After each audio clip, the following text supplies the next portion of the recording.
So, guten Abend. Bisschen dauert's noch. Ich erinnere noch was. So, das so her. Audio umstellen.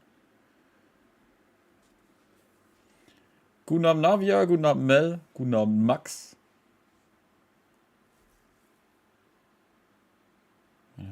Ja, so ist alles drin. Gaming. Okay, abgeschlossen.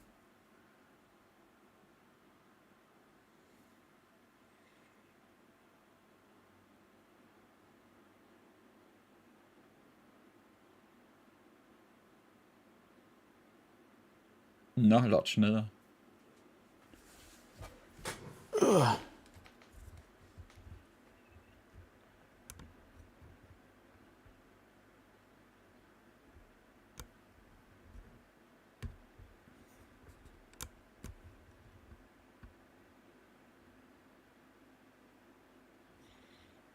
Ja, was braucht er nicht so lange? Warum jetzt? Scheiß Spacko-Computer. Achso, ja, stimmt, weil es zu viele Schnitte drin sind. Gleich geht's los. An alle Zuschauer, die noch jetzt dazu gekommen sind. Ich habe nur noch ein weiteres Figurenvideo vorhin noch schnell geschnitten. Dachte mir, ach komm, das lässt jetzt noch schnell rendern und irgendwie hat es dann doch länger gedauert mit dem Rendern, als ich gedacht habe. Das letzte war in 5 Minuten fertig.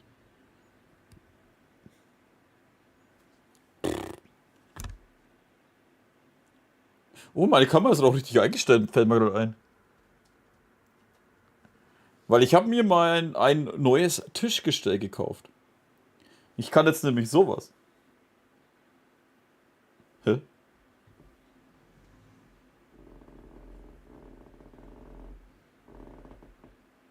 Also, warte mal. Position 2 ist die richtige. Ja. Ich kann meinen Tisch verstellen jetzt. Damit ich ihn hoch und runter fahren kann. Guten Abend, Chris. Jetzt ist das Video fertig. So. Hochladen durchs Morgen. Oder ich so später noch hochladen und veröffentlichen. Schauen wir mal.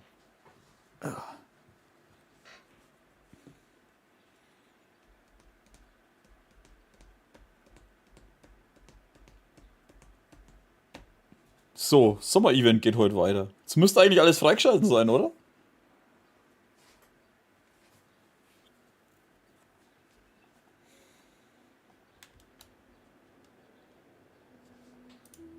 Achso, ja, warte, jetzt kann ich auch endlich Ding machen. Zack. Was für eine tolle Technik. Ja.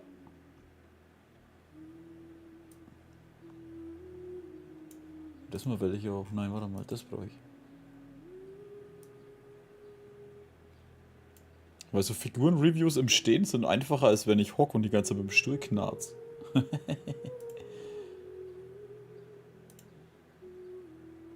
Boah, Überprüfung.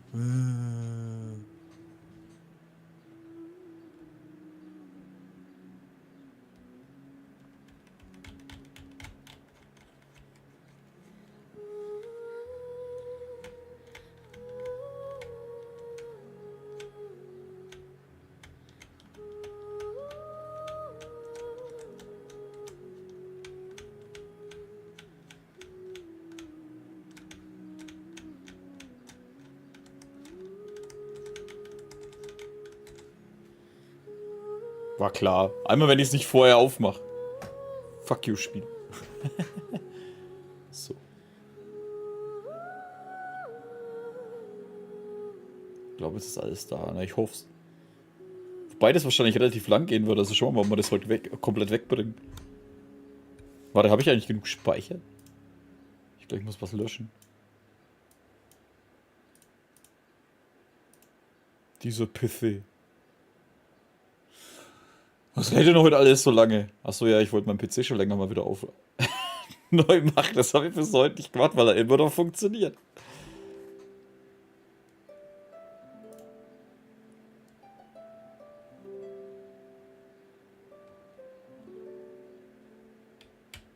Ich habe es auch, glaube ich, erst das 200. Millionste Mal gesagt oder so.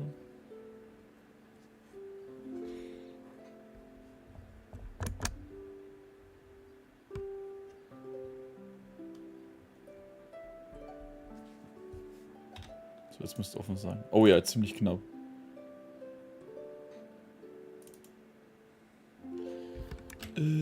Genshin kann raus.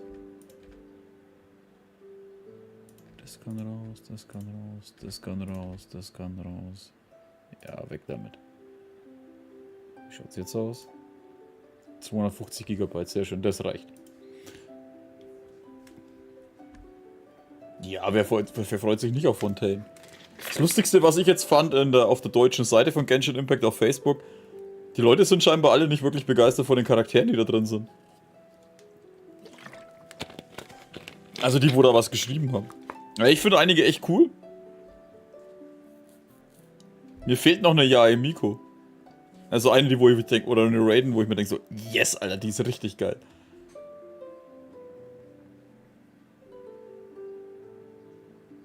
Oder eine Hutao, irgendwie sowas. Aber dazu müssten wir die Charaktere erstmal kennenlernen und viel wissen wir ja auch nicht, außer Aussehen ist geil. Ich bin mal gespannt.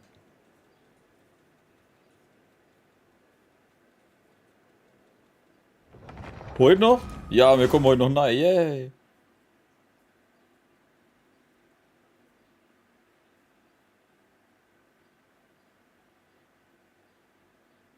Genau, wie sie dann im Spiel dann halt werden, weil bei vielen Charakteren macht es halt dann die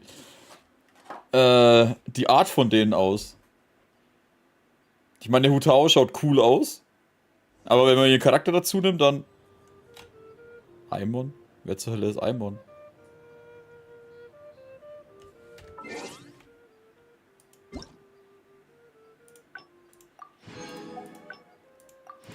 Warum hat derjenige mir geschrieben? Aimon. Ich habe keine Ahnung.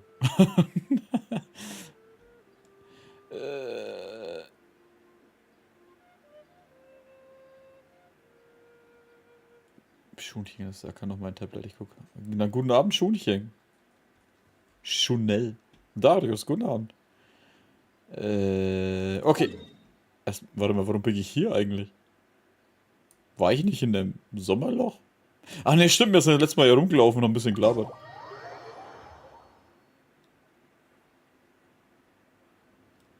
Warte, ich muss den Chat da unten wegkriegen. So. Wie geht das scheiß Ding weg?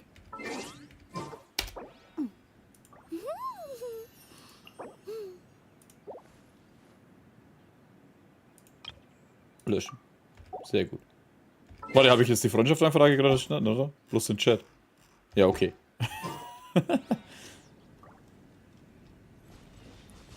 Okay, warte, gehen wir dann über.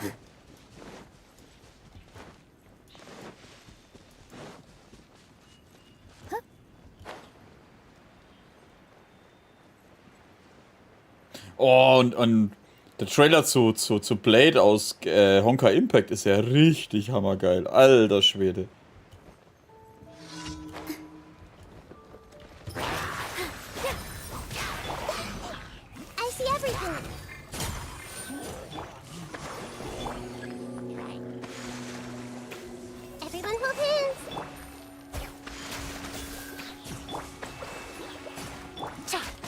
Ich meine, ich wollte ihn eigentlich nicht nehmen, ne, aber ich bin echt geneigt, den zu versuchen zu ziehen.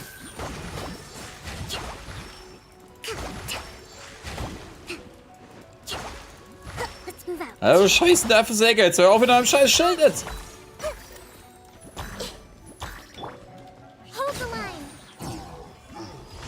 So ein Fucker, ey.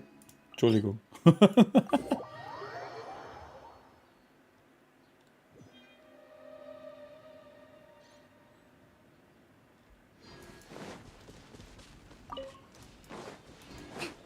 Was für ein Sack, ey. Ich hasse diese Schilder, ey. Wer die erfunden hat.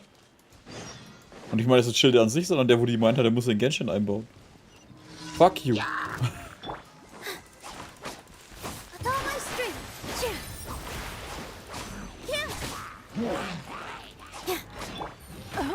Ups. Alter, hier nervt gerade hart.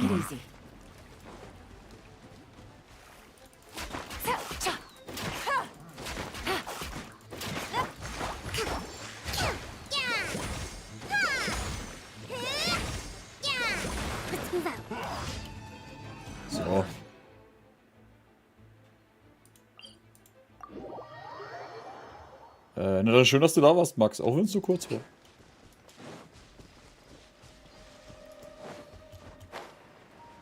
Was ist das für eine? Habe ich den schon mal gesehen? Ich glaube, die Quest habe ich einmal gehabt. Glaube ich. Wo ist mein Schlüssel? Ah, stimmt, ja, gut, das kenne ich.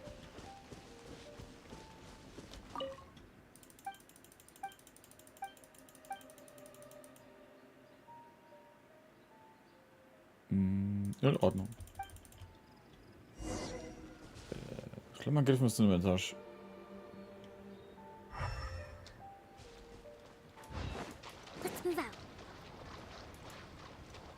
Ich bin genau in einer Woche in Polen. Okay. In Prag oder was? War das in Polen? Ich glaube schon. Warte.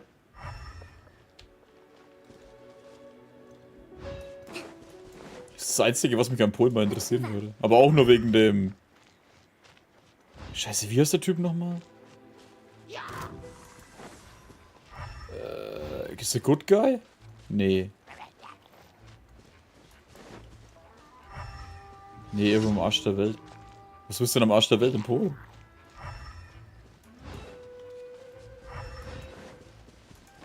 Wobei es bestimmt schöne Fleckchen hat, ich habe bloß keine Ahnung davon.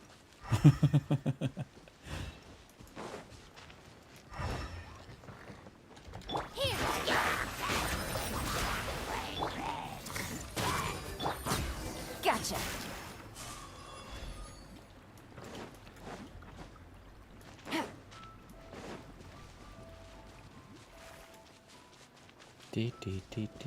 Hä?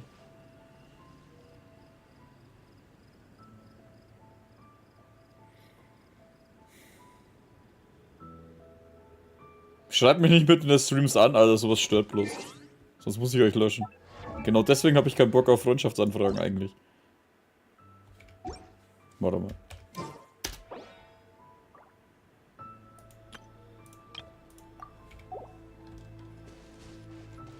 Was ist jetzt hier? Muss ich den besiegen?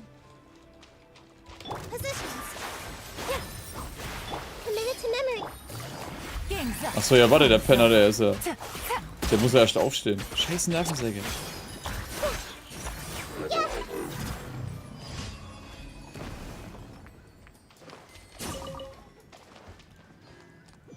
So, jetzt habe ich das. Ah ja, stimmt, anderen muss ich jetzt zurück. Der war scheiße.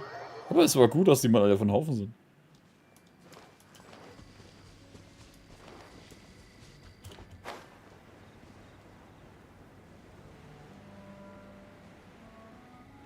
Das kostet alles, ne? Läuft auch alles, sehr gut.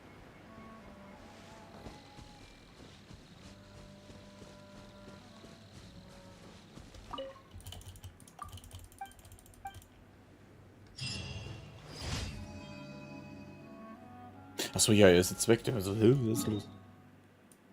Boah, was ist da los? Die ganze Liste ist voll. Das gerade schicke ich kurz mal ein Bild von meiner Navi-Zeichnung. Alter, ich lese immer Navi, Mann. Zu viel Zelda. Muss ich auch irgendwann mal weiterspielen, aber momentan habe ich echt mehr Spiele, andere Spiele, wo mir viel mehr Bock machen. Thank you for Da, da, da.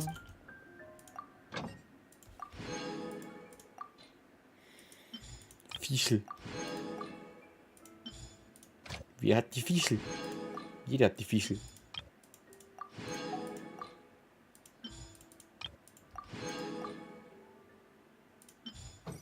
So. Oh, was mir mal guten Abend. Das habe ich. Mache ich die Bosse jetzt noch schnell?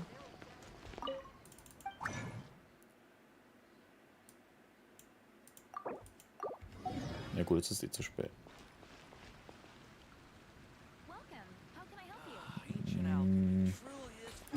Poppen wir uns erstmal in das Spezialgebiet. Oder wo poppen wir uns erstmal in die Kanne.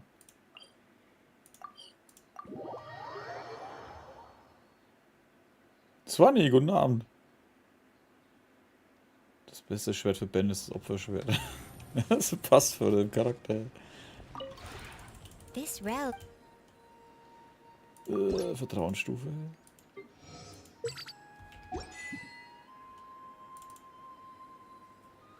Oh, in letzter Zeit auf Twitter, wenn ich bin, Alter, die werden mir immer wieder solche solche Kannen-Fuzis angezeigt, die wo immer die Kanne schön herrichten und alles mögliche. Leck mich fett, ey, was die für Dinger da teilweise machen. Die lebendige Opfer sozusagen umgebracht. Sehr gut, weitermachen.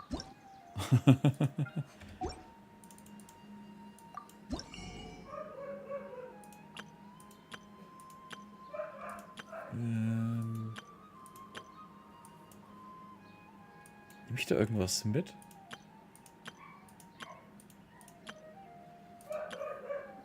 Ich hau dann mal ab. Naja gut, dann schön, dass du da warst. Mache ich jeden Tag.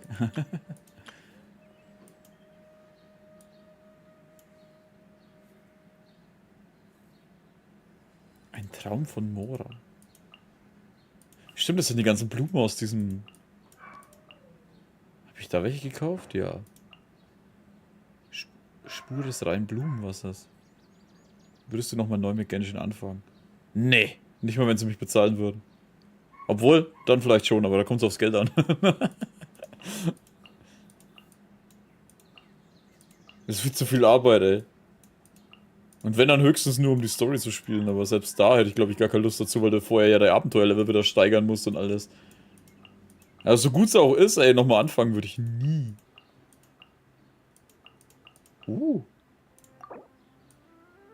Kaffee mal 3.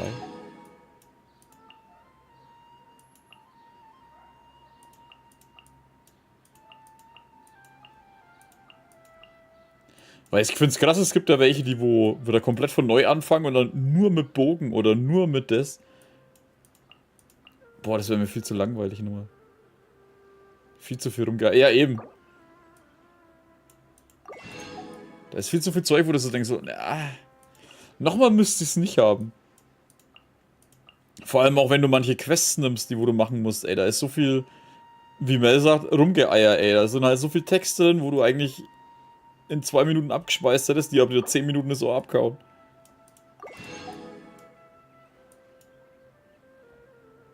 Okay, das reicht. Und du, selbst wenn du immer alles wegdrückst, dauert es halt trotzdem ewig. Weil es ist ja nicht so, dass du einfach Skip machen kannst und es rattert alles durch, sondern... Kommentare sind echt geil, macht gut und freut mich zu hören. Auch wenn es natürlich jetzt weniger geworden ist, nachdem ich bloß noch streamen. Und die Streams dann Verhackstücke in Folgen.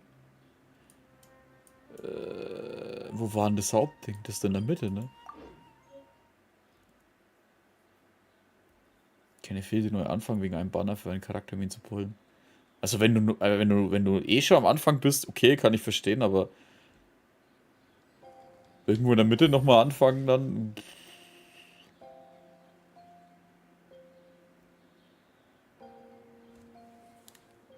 Ja, doch, ich höre es schon in meinem Headset. Oh Mann. So. Ich meine, es gab ja vor allem vom Anfang von Genshin Impact gab es ja viele, die wo es zigmal neu angefangen haben, damit sie einen 5-Sterne-Charakter ziehen am Anfang. Streckenwartung, abgeschlossene Chuchu Express Arena ist wieder geöffnet, was?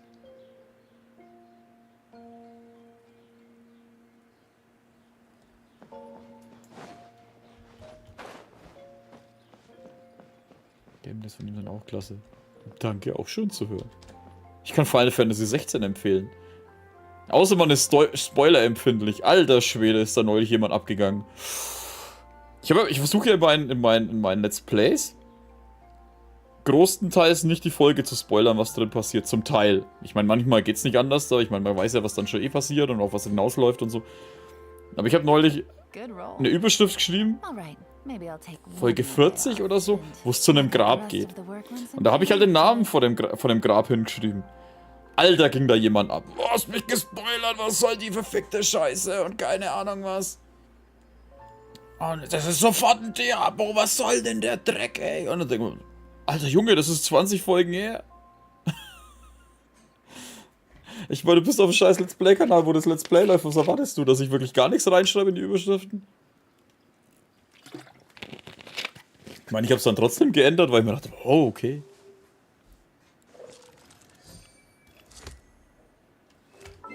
Man weiß, jetzt versuche ich so schon nichts zu spoilern, Alter, und dann Kannst du nach 30 Folgen, wo das passiert ist, oder 20, Alter, darfst du nicht mal in die Überschrift was reinschreiben über das Ereignis.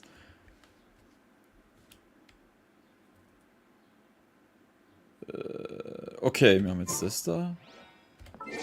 Müssen wir jetzt dann die Zeit überspringen? Und die Aufnahme dann starten, genau. Na, ich kann schon verstehen, dass man das nicht wissen will. Also ich meine, es geht ja um einen Charakter, der drauf geht in dem Spiel. Aber wenn du halt jemanden abonniert hast, der wohl Let's Plays dazu macht, wie wirst du da verhindern, dass du da irgendwie nicht gespoilert wirst? Ich meine, keine Ahnung. Das wäre wie wenn du, was weiß ich was, jetzt bei einem Review ist es was anderes, da kannst du verhindern, dass Spoiler reinkommen oder so. Aber bei einem Let's Play doch nicht. Ich meine, es war mir dann auch egal. Der hat mich deabonniert und 5 neue sind dazugekommen, also was mir wurscht. Ich meine, jeder wie er meint, ne? Aber war schon irgendwie lustig, dass wir so, hä, was ist jetzt los, Alter? Und dann so, ah, okay.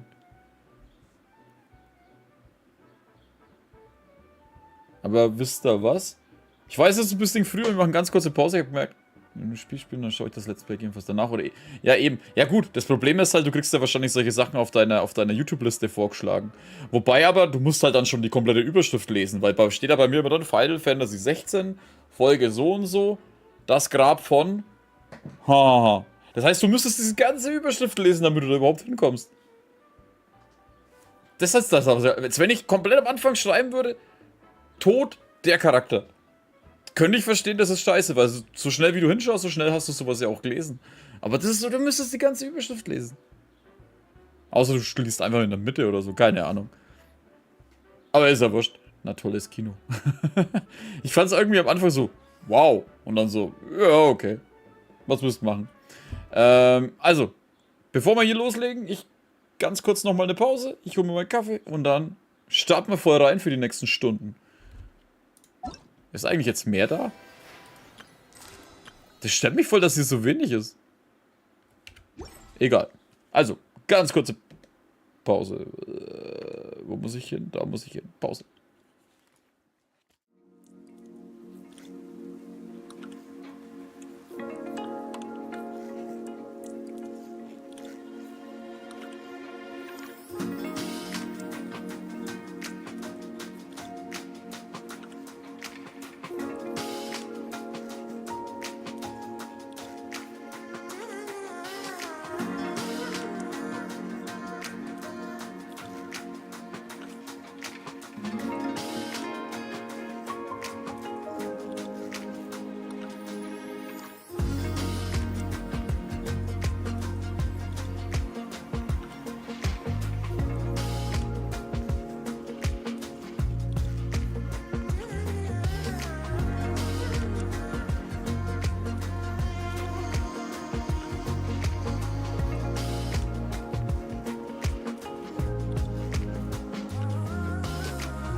So. Oh, war Werbung. Doch jetzt halt wenig Genshin, geh lieber raus. Freiwillig? Bei dem Wetter? Viel zu warm. Ich gehe nicht raus, weil wir Kackwetter haben.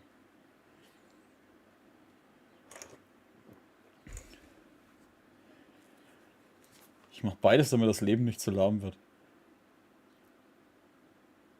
Solange man genug Spiele hat, wird es nie lahm.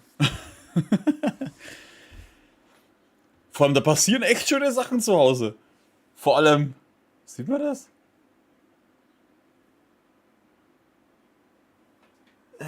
Ich habe mich heute am Ventilator geschnitten. Ich habe heute fürs Figurenvideo Nahaufnahmen gemacht von der Figur und so. Und an dem Mehrfachstecker ist der Ventilator angeschlossen. Und der hat bloß ein kurzes Kabel. Der ist schon ein bisschen älter, der Ventilator. Ist so ein Standventilator. Nein, seht jetzt nicht, wenn ich da hin bin. Und der ist ein bisschen offen an der einen Seite. Oder der war halt scheinbar ein bisschen offen. Das habe ich gar nicht gesehen gehabt. Und dann ist der in meine Richtung gekippt und ich lang mit meiner Hand so nach hinten und komme halt genau in den Ventilator rein. Richtig kleinen Spalt. Holy shit, das ist ein scheiß Kunststoffstück, Mann, was da drin ist. Ein Kunststoffventilator. Der hat mir halt echt da ein Stück vom Finger aufgeschnitten, ey, zweimal. War nicht so geil. Ja, ich habe schon geschaut, ob ich einen Mittelfinger zeige, aber es ist das so. Es ist der halbe Mittelfinger.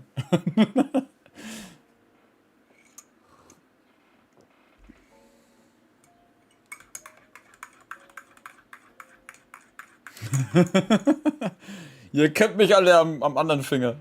Nix Schmarre. Ey, da bin ich erstmal runter, Alter. Wasser drüber auswaschen und dann erstmal schön noch 2 Pflaster drüber. Alter, das hat noch eine halbe Stunde ganz schön gezwiebelt, ey. Holy shit. So. Dann starten wir mal rein. Armer kleiner Mann. Nee, ach, was weiß ich, was ich mich immer alles verletze an meinen Fingern. Ich habe mich am Ding erst geschnitten. Aber gut, bevor wir uns jetzt so lange rumnehmen, wir müssen bis 8 Uhr oder 10 Uhr warten. Irgendwas in der Richtung. Nummer 9.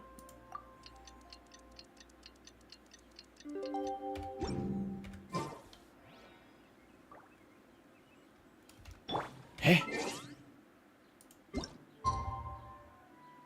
Ich weiß, dass es nachts war, aber ich war doch... Ich bin doch letztes Mal mehrfach rumgelaufen. Die Zeit müsste doch lang rum sein, oder wollt ihr mich verarschen? Ja gut, dann lassen wir es halt nochmal laufen. Schweinerei. Wie die das jetzt nicht zählen lassen. Jetzt halt.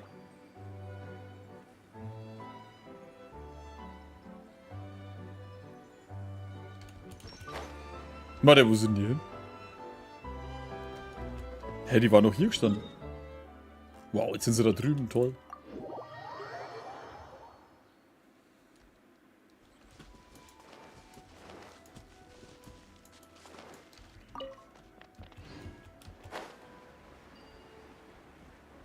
Ach, da unten ist sie. Mal ungefähr... Jetzt. Ah, zu weit. Ein Stück. Oh, ganzes Stück zu weit. Schweinerei. Hey, Kali and Eula!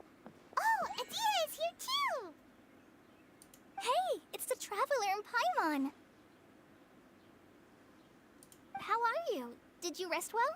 Meine Müdigkeit ist verschwunden. Wir waren müde. Yep, this is a comfortable place to rest. I guess that's one thing here that's better than the desert. But other than that, there's not much going for this place. Saying things like that isn't going to help, Adia. But it's the truth. The desert is full of terrible memories for me. Being there was like... yeah, like wading through thick mud. Okay. That's a weird way to put it. Actually, if you hadn't mentioned it, Paimon would have already forgotten that this domain is in the desert. I know what you mean. The air here isn't at all like the desert. It's very humid. Almost as if we're in the rainforest. Everyone looks well rested.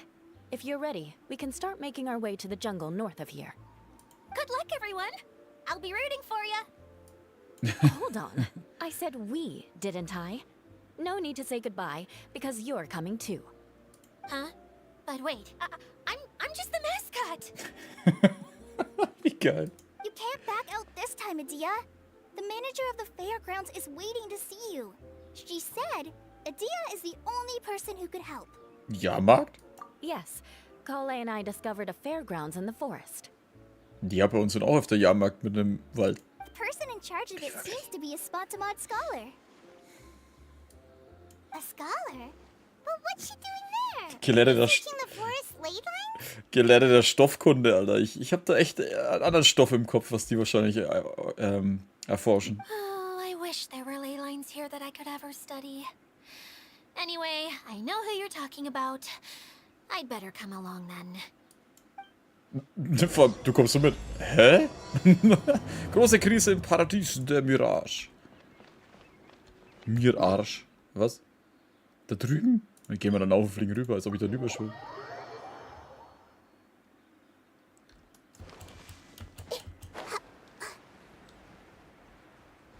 Wenn ich eins kann, dann genauso faul sein wie Ilya.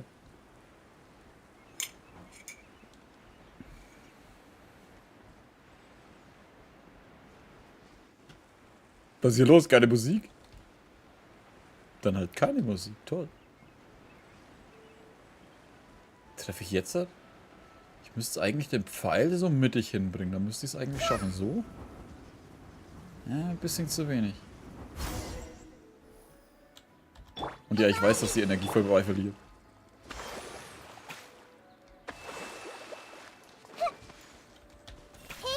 Ups.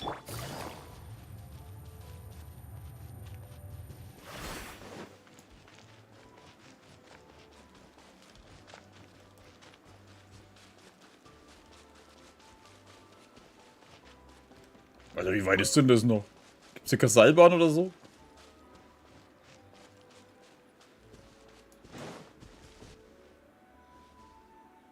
Was ist das?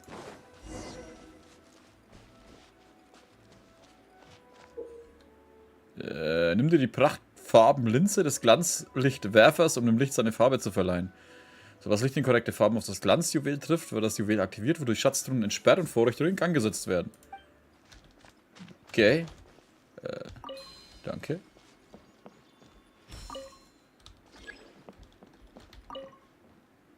War der hier?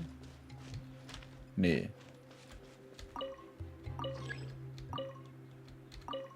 Hä?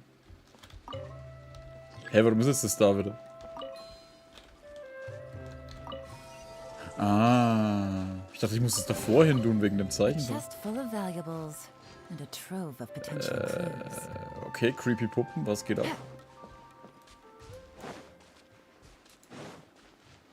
Es ist alles sicher, hier laufen nur ein paar Hillis rum. Alles sicher. Alles. With all my strength. I see everything.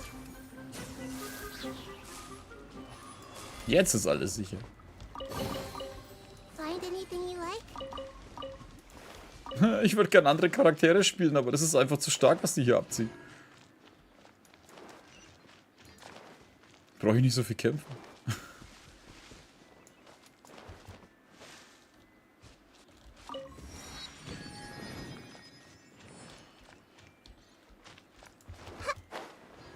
Mehr Linsen und Trüffelschweinchen. Ah. Und was hast du jetzt vor?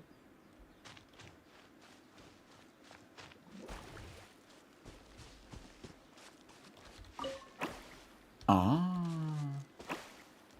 Das denke ich bei meinem Team auch immer. Ja, das Ding ist halt, du hast halt echt ein cooles Team, was einen Haufen Schaden verursacht und dann... Ah, ich würde gerne andere ausprobieren, aber dann... Warte, wo geht der hin? Hä? Ah, da. Achso, die sind jetzt so zwei dahin. Das ist irgendwie lustig. Weil ich wollte schon lange eigentlich mal wieder so ein Shenhe-Team spielen oder so. Oder vielleicht die Ayaka oder irgend sowas. Oh ja, und die Dea wollte ich eigentlich auch mal benutzen, aber... Prachtvoll, glanzig verbringst deine Farbe. Dann wird die Linse durch das andersfarbige Licht geschmolzen. Hä? Warte, was?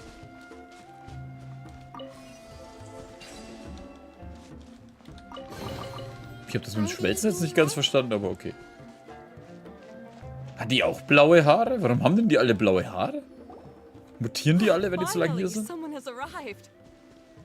Die hat auch solche leuchtenden Augen. Weil das dann hier Angestellte sind, oder was? Voll die Mutanten. Witzig, weil der auch meine Ayaka wieder richtig benutzen. Ja, so Shenhe, Ayaka und dann vielleicht der oder so, ist keine Ahnung. Ich muss sagen, danke, endlich kommt jemand. Sorry to keep you waiting, Maimuna. We've brought Adia with us. Thank you, Kale. It's been quite some time since I've seen you, Idia. To be honest, I didn't think you'd actually show up. If anything, I thought you'd be curled up somewhere crying alone. Hey, you shouldn't be saying things like that. Ja, aber das hatte sie vor. Doesn't seem to be the first time Paimon's heard someone say that about Adia, though. You want to see me cry? Fine. I'll stop crying right here. No, please don't. All right, I shouldn't have said that. Now, who are these two? Ich bin es auch And aus. Paimon is Paimon. They're reliable helpers. Lucky for you that I found them. You'd better be more careful about how you speak to them, okay? Was ist jetzt los? Gerade wolltest du nur heulen. Of course. Good to meet you. You may call me Maimuna. For the sake of time, we should forego the usual pleasantries.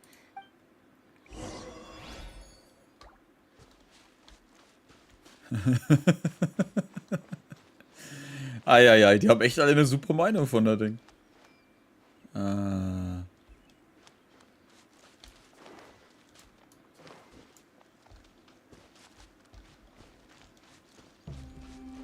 Warum stehen denn eigentlich überall diese komischen Kisten rum? Und wer baut denn die Dinger?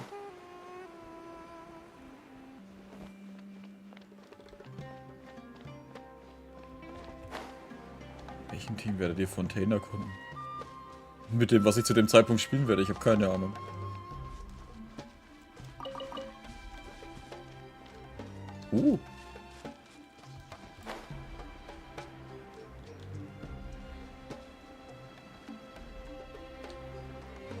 Vor allem kommt es bei Fontaine ja sowieso erstmal wieder drauf an, was stellen sie dir in den Weg. Gibt es Gegner, wo du ein bestimmtes Element dafür brauchst, oder gibt es die nicht? Take it easy.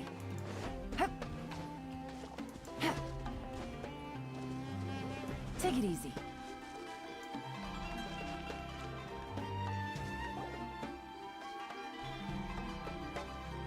Wow. Look at that huge tent. Amazing, isn't it? I helped make it. What fun would a fairground be without a tent, right? Really? Paimon knew you couldn't be so pathetic. You just act modest all the time to hide your actual abilities. Huh? What is it, Kale? Sorry. I'm not sure if I should tell you. Was? I'm afraid it might dampen the mood. That's not important. Please, just speak your mind. Wer ist tot? Well, there are lots of vendor booths set up here, but there's no one running them. In fact, there's no one at this fair at all. It looks pretty deserted. The truth is, this used to be an exciting and bustling place. But just a few days ago, something happened, and it seemed like... Like, the world was suddenly flipped upside down? Yes, exactly. something fell from the central hub into the tent and knocked down the crystal light that was hanging at the top. Oh, the crystal light. Mm-hmm. I remember a certain someone said that we should have beautiful lights to celebrate at a fair, and made us that crystal light.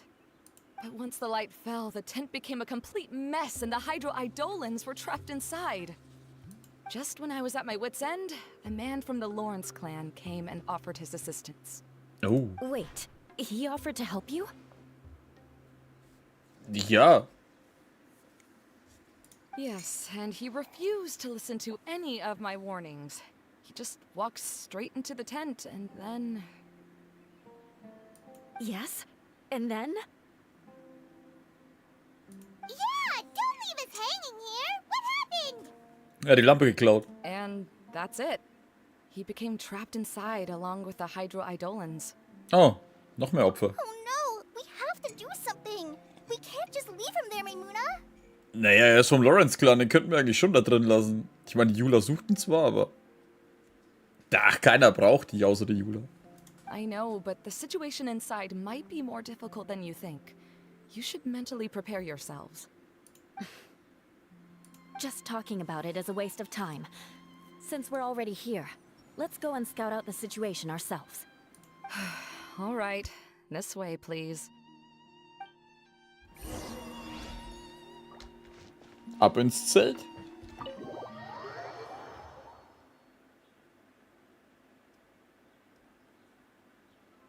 There used to be a large stage inside, but after everything got shaken up, it seems the very nature of the entire place was altered. The lamps and crystal light that were hanging above have all fallen down, which makes repairs near impossible. Wait, so you mean it's difficult to move around in there? Yes, mainly because of the lights. Do any of you have experience being on stage? Once the stage lights turn on, everyone's attention is focused on you. I can't stand that feeling. Having everyone's attention focused solely on me would just make me feel terrible. Me too! I'm no good at speaking in front of people. And then to have everyone staring at you? Oh, just the thought of it makes me shudder. Alter, wie sie gezittert hat, ey. Das hat cool ausgeschaut. Sounds like you have some things you haven't been able to let go of yet. Please don't laugh. I'm trying my best to change that, but there are still some things I can't overcome. Like when there's a lot of people around, or when people are staring at me. No, there's nothing funny about that. And you know what? It's not a bad thing to care when other people are looking. That's my opinion anyway. Think about it. Only people who have high standards for themselves would worry about failing to meet others' expectations. You have many good qualities, Kale. I bet if you had to learn dance since childhood like myself, then you'd be an even better dancer than me. No way! That would be impossible. I can relate. I know exactly how she feels. Maybe we should find a time for you to learn with me. And one day, you will become an outstanding dancer too. By that time, you'll be so focused on performing your beautiful moves that you'll no longer worry about an audience watching you. Wow. Yula's so passionate about this that she's practically glowing now. Really? You do that? You wouldn't think I look stupid and secretly laugh at me, would you? Wenn du sowas denkst, hast du schon verloren. You really think I'm that kind of person? Fine. Vengeance will be mine. Oh, no! Of course not. Alright, please teach me. Seems there's no need for me to warn you again. Anyway, you just need to open the curtain and you'll be able to see the stage. Ach ja. Brauchen wir nicht was zum Anstrahlen? Hä?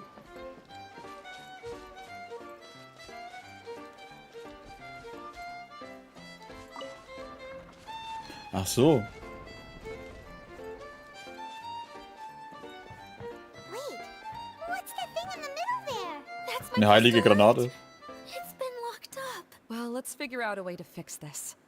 Looks like we need to raise the platform underneath the crystal light. So das If erste. I remember correctly, The stage controls should be somewhere around here. Das ist das Erste, was mir so einfällt, wenn ich das Ding sehe. Aus Worms, die heilige Granate.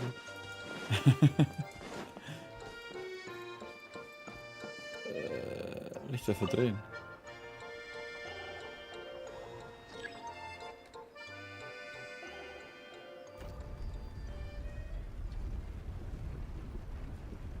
Okay. It seems we have to use the colorful lens to make the light change colors. Ach so. Warte, warum hab ich die Kolle? Das ist mir doch gar nicht aufgefallen.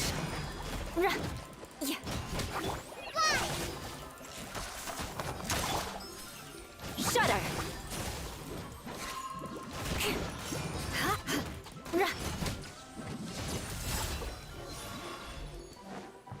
More speed.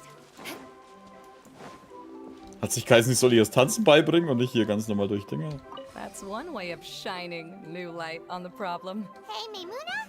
Do you happen to know someone named Sino? No, never heard that name before. Why do you ask? Oh, never mind then. I was just thinking you two would have a lot in common. Back to the situation at hand. We should probably head into the passageway that opened now. Ein paar Mal gleich anfängt so, oh, kennst du Sino? Der redet genauso mit schlechten Witzen wie du. Hello? Is anyone here? If you can hear me, please help! Oh, ist er das? Lessig Lawrence? Essig oder lässig? Er ist ja echt lässig, Mann. Who are you? Who has the audacity to utter my full name? You sure don't look like you're in any condition to be talking like that. Yep. He's a member of the Lawrence clan, all right. Even though he's hanging on by a thread, he still insists on clinging to meaningless etiquette. You. What are you doing here? Huh. Have you come here to mock me, Eula? If you would just think for a moment, it should be pretty obvious why we are here. Yet, now you're intentionally trying to provoke me? Of course, you don't have to accept my help. After all, aristocrats are naturally superior and need no help from others. Yes, thanks for the reminder. I don't need help from the likes of you. I don't think he really means it, Eula. His tone was harsh, but he keeps glancing at you from the corner of his eyes. It's my opinion as the healer that he needs help.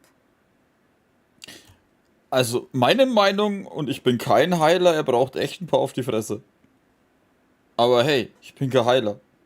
Ich kenne mich da nicht aus. Okay. He's been trapped for so long that it seems he's forgotten how to hold a decent conversation. How ridiculous. Let's go. We'll leave the stage to this person who'd rather save face than save his own life. Hey, no, wait! Halt! You cannot just leave me here. We're both of the Lawrence bloodline after all. Helping me when necessary certainly won't tarnish your prestige. If anything, my embarrassing predicament will be overshadowed by your virtuous deed. We must uphold the prestige and dignity of the family. This is the best reason you could come up with? You think tacking on the word family will be enough to talk me into helping you? You should be ashamed for your careless actions. It's because of you that we all had to come here. Seems everyone in the Lawrence clan is this way. They'll do anything to save face. Obwohl Jule das gesagt hat, ist sie hier, um zu helfen. All right. Looks like it's time for the mascot to step in. Alles klar, Maskottchen. Here you go. One for Eula and one for Lessig. What is this? Candy? Thanks. Oh, the smell. It's just like the aroma I smelled coming from the lens. Yes, that's right. Enjoying something sweet always lightens the mood. Oh, thank you, Miss Mascot. I certainly do feel much better now. So he's willing to thank someone else, but not me. Eula has been worrying about you the past few days and asked me several times regarding how to find you. But now that you two have been reunited, I won't have to keep answering her questions anymore. Oh, I'm so happy. Okay. Let me clarify one thing. I don't care what happens to him. If you're going to keep saying nonsense like this, then... Eula will never admit that she actually cares about him. Yeah, you're probably right. If you're going to keep saying nonsense like this, then at least give me another piece of candy. Oh, sure. I still have more. Sorry. I admit my mistake. I know I've caused heaps of trouble for all of you. Why couldn't you have just said that earlier? I'm back. Oh? Have you already finished catching up? Why are you all looking at me? Oh, nothing. Don't mind us. Du hast die Bombe verpasst. All right, then let's clean things up here and keep working our way toward getting the crystal light fixed. Ah, there's no need to push yourself in your condition, Lessig. I'll take him and find some place for him to rest. I happen to be a little tired myself. All right. I'll leave my cousin to you then. You'd better rest up and regain your strength before we settle things, Lessig. Lässig. Er ist so lässig. Und jetzt nach dem Streit wieder die Musik.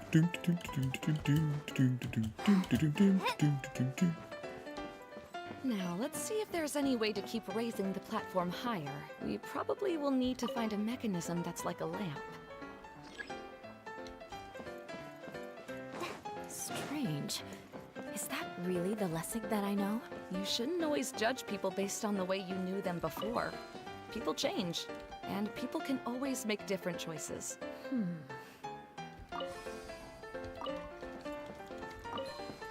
Oh, look! There's a water droplet over there! Ah, a hydroidolin. It must have been trapped in the curtain, but at least it seems to be okay.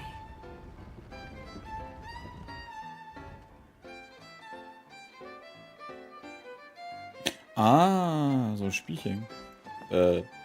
Ja, scheiße, es hat die Plattform geändert, ich komme nicht mehr rüber.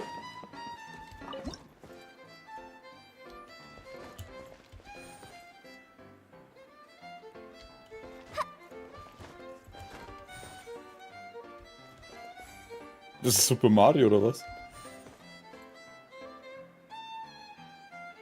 Ich will die Kiste haben.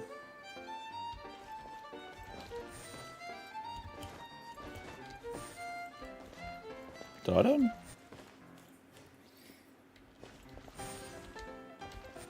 Ich bin für mein Gefühl echt so nicht geschätzt. Ich finde es eigentlich gut. Bloß solange ich jemand anders habe, nehme ich es halt nicht. Guten Abend, Lars. So, jetzt. Alter, was ist da draußen los? Oh, schon ziemlich laut.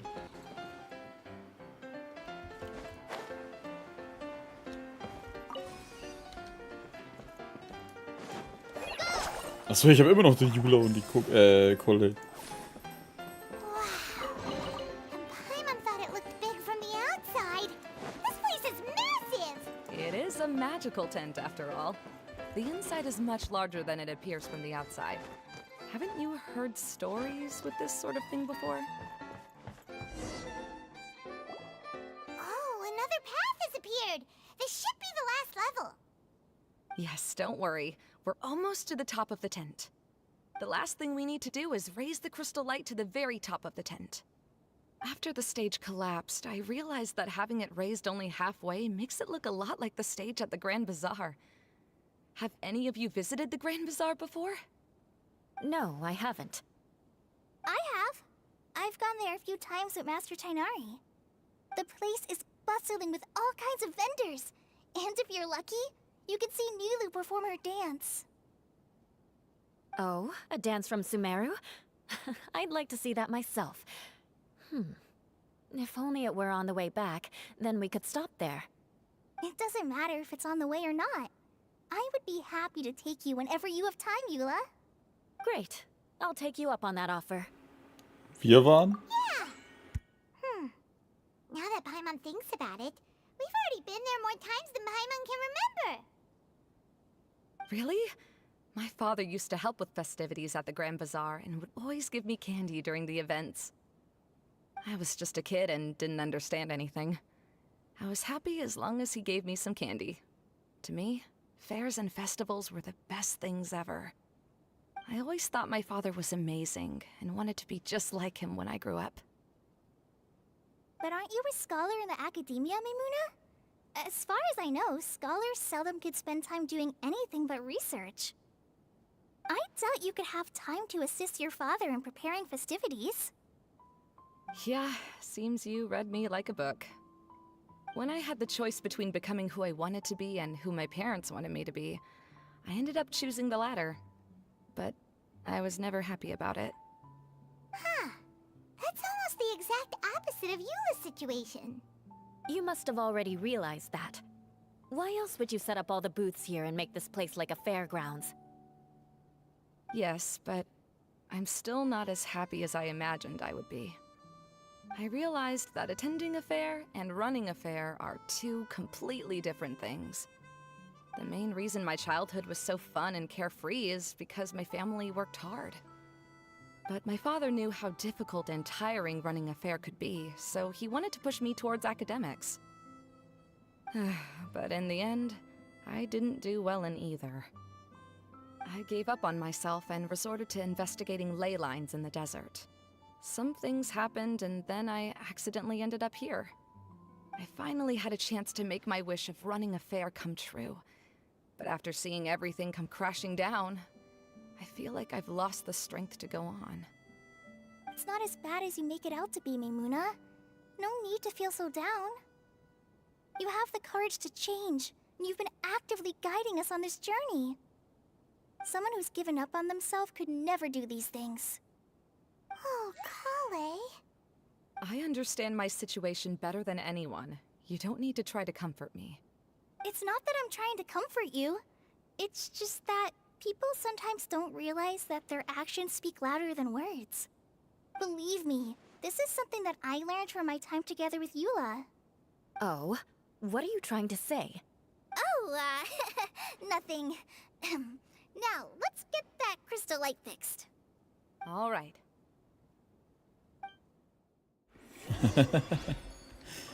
Ja, schön. Nein, Lichtwerfer drehen. Und Lichtwerfer drehen. Fehlt noch einer. Komme ich da irgendwie hin? Wo ist denn der? Da oben. Achso, da ist ein Ding. Einsammeln. Einsetzen. Okay, das bringt mir gerade nichts. Kann ich die entnehmen? Nein, achso, da ist ja nochmal eine. The colored pieces of the bolt have melted. Yes, the lens is made of materials that are easily melted by light. Is it me or do I Ach so, ich dachte das... Ah, jetzt habe ich verstanden. Wenn ich da durchlaufe, schmilzt sie. Ah, so ist das vorhin gemeint gewesen.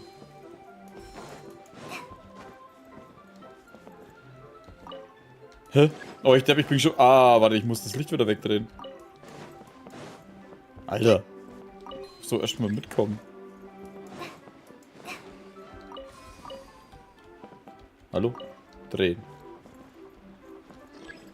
Ah, jetzt kann ich... Jetzt kann ich da rein.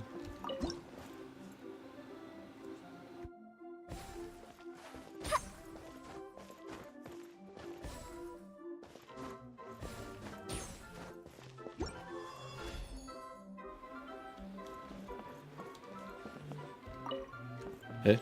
Nee, warte mal. Sammeln, einsetzen, drehen. Good. That should do it.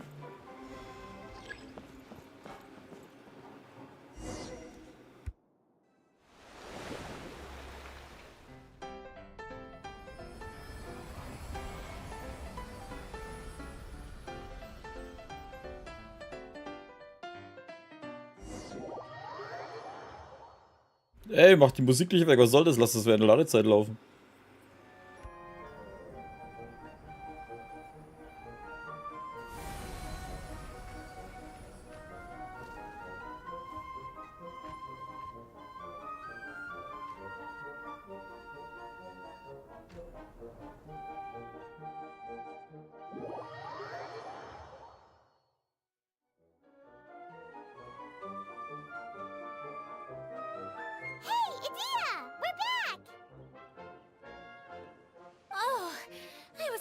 wonder what was taking you so long.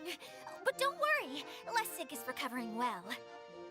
I'm pretty good at taking care of people. Seems I've found another good thing about myself.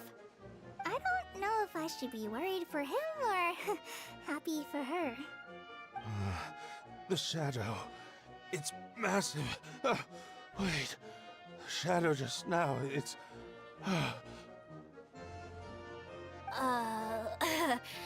Seems he still might need a little more time to recover.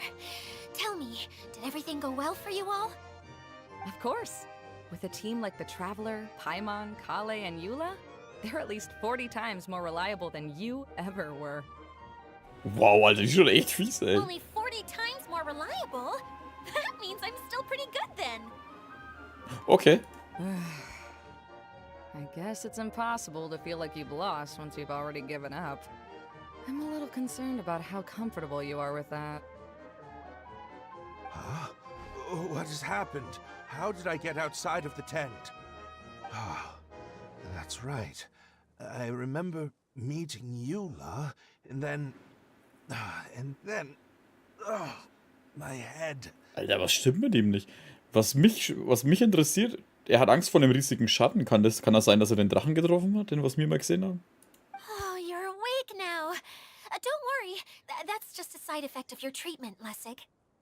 I'm afraid I still feel a little disoriented. Wie hat sie ihn denn behandelt? Lessig Lawrence. Oh, it's you, Eula. All right, I'll do it. I'll come back to Mondstadt with you and abandon my wild efforts to restore the Lawrence clan. Interesting. Now you want to talk. Seems like you've had a change of heart. In that case, maybe you'll be able to explain everything in detail for us now. I admit it, yes. I came here in hopes of finding a way to restore the Lawrence clan to its former glory.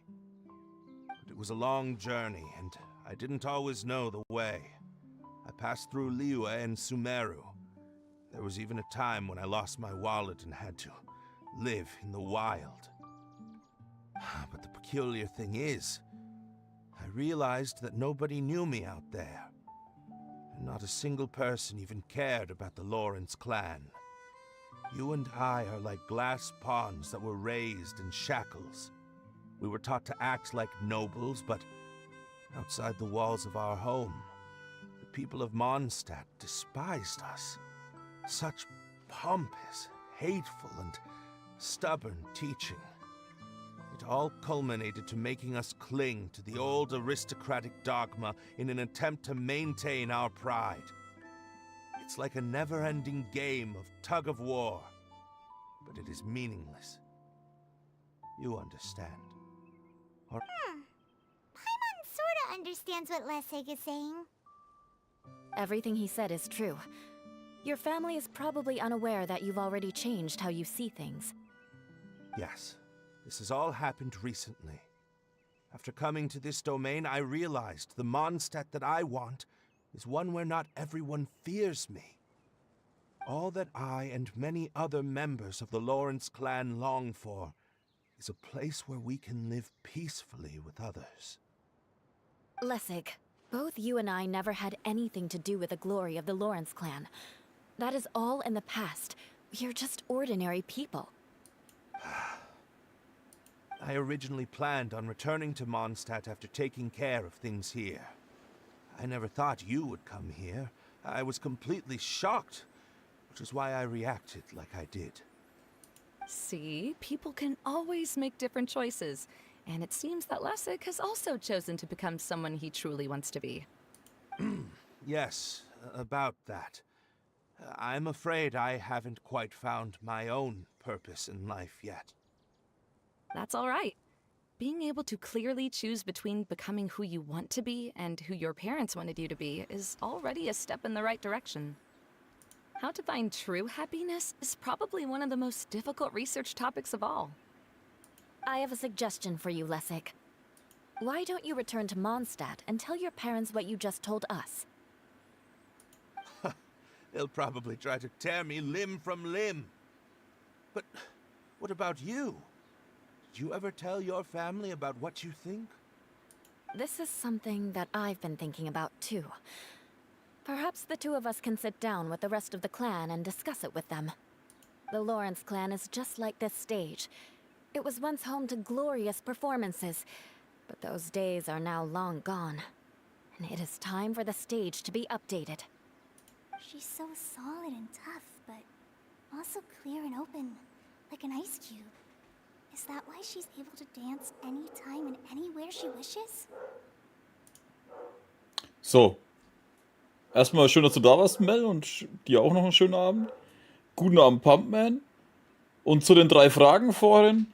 Lieblings-Archon, Nahida, dann kommt Raiden. Oder Raiden und Nahida stehen für mich fast auf derselben Stufe. Dann kommt Zhongli und dann kommt Venti. Über die anderen wissen wir noch nicht genug, damit ich da die irgendwie einordnen kann. Lieblingselement gibt es eigentlich keins. Das einzige Element, was ich nicht so der Fan bin, ist Geo. Und bei einem Charakter wohnen. Ich glaube, ich würde gar nicht bei jemandem wohnen wollen. Ich will mal in Ruhe haben, ey.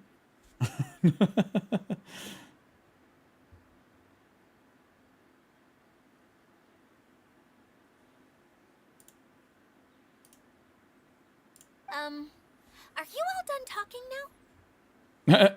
Yes, I think so. By the way, that is for you. Please take it. I found it on Lessig earlier. Das Teil für ihr Rad oben.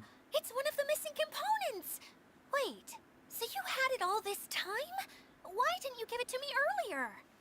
Well, you didn't ask. All right, I admit it. I forgot about it. Okay, we'll let the traveler hold on to it for now. Wait, this looks like... It looks pretty familiar. Have we seen one of these before? Samsara, das ist eine Bonbonschachtel. Ah, right. I also bought a similar box at the last festival. Yes, people often use this kind of box for candy at festivals. This was one of the materials originally used to create the tent. But now that the tent has been repaired, we no longer need it. Eating the candy from the box as an adult will never be as delicious as it was when you were a kid. But if you really think about it, there are way more things you can eat as an adult. Ah, so when it comes down to it, eating candy is sort of like life. It's just another choice. So, as of now, we've already collected 3 of the missing components. Only 1 more to go. I'm sorry that repairing the tent took so much of everyone's time. You should all head back and have a rest. I'll lead the way. Guten Abend, Klaus. Vertraute Bonbonschachtel. Warum ist die ein Teil von dem... ich sehe es gar nicht. Egal. Wo ist jetzt schon wieder? Die Tröpfchen, das wir gerettet haben?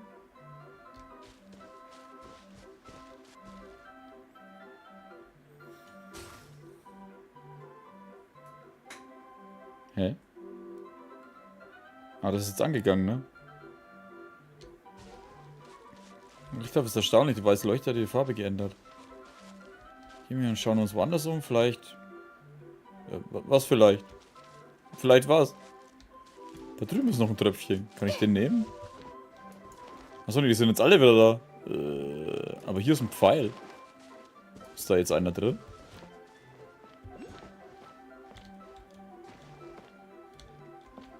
Hallo? Alles in Ordnung?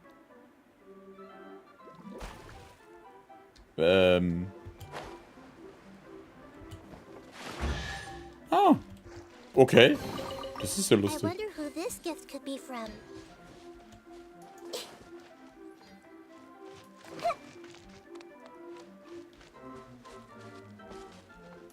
Kann ich mit den Lichtern irgendwas anstellen? Nee.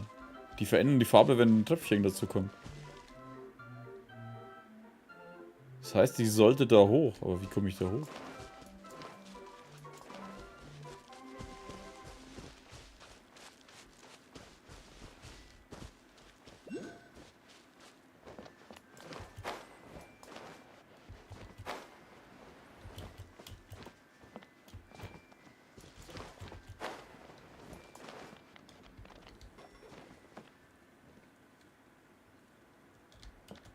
Kann ich ja auf den Blumen landen? Nee. Oder jedenfalls festhalten kann ich mich nicht.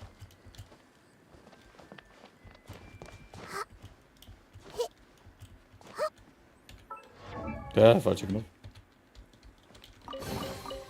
Find anything you like?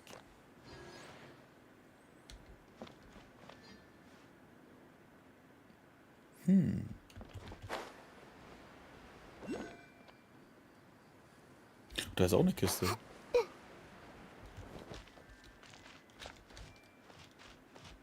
Spiel starten. Was für ein Spiel? Hä?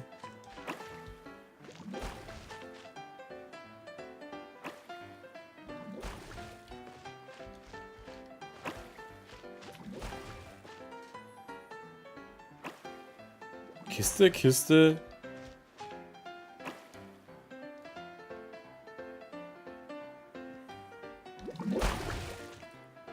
Ah. Kiste? Hey, warte mal, da war ein Krokodil.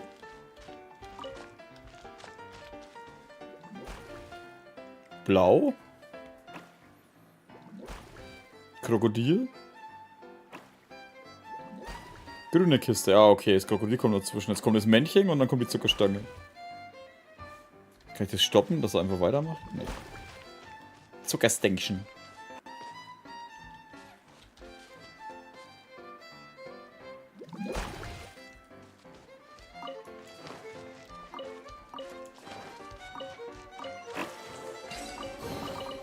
I wonder who this gift could be from.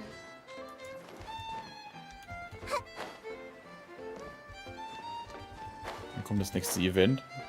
Naja, das nächste Event ist halt, wie Swanny sagt, in Fontaine einfach.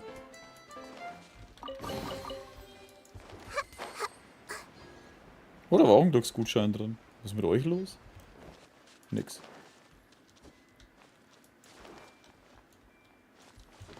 Oh, was machen die da unten?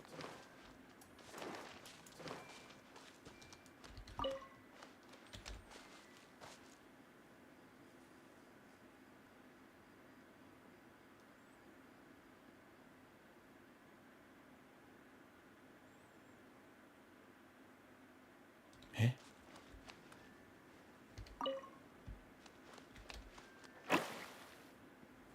Hä?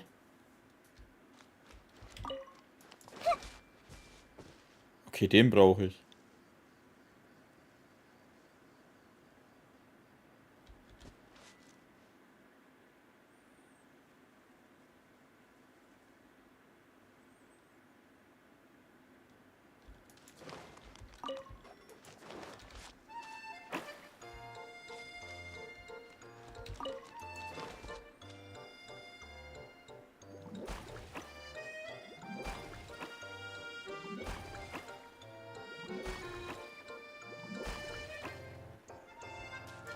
Das ist immer in die Mitte. Wollt ihr mich eigentlich verarschen? Find anything you like? Ist ja lustig.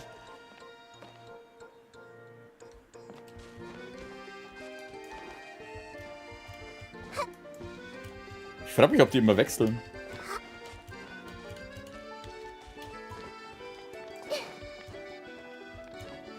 Zeit habe ich noch für die täglichen Quests. Normalerweise bis 3 Uhr oder 4 Uhr nachts.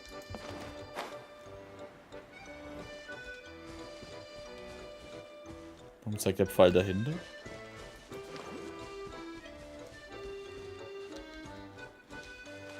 Hm.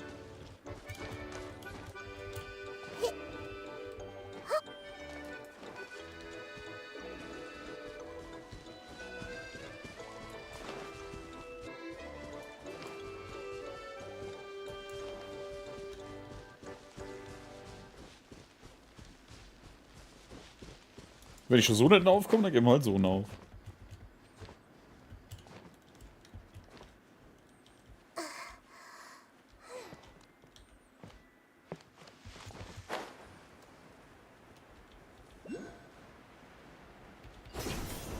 Zack.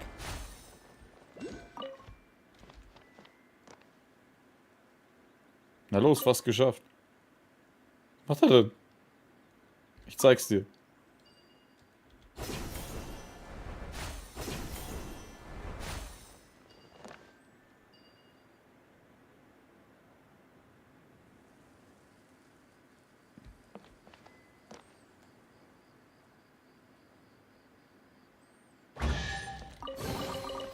wonder who Lass mal this wieder Internet gift zum could be Zocken.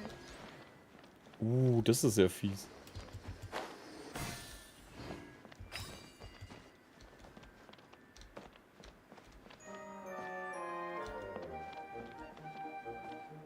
Da hinten ist wieder so ein Lichtding.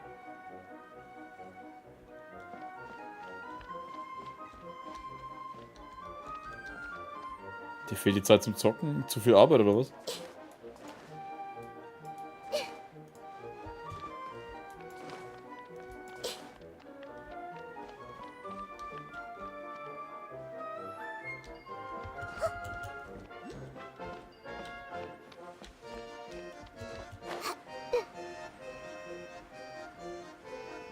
Da ist eins, aber wo ist das?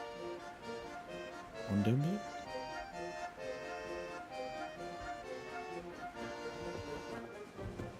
Hä?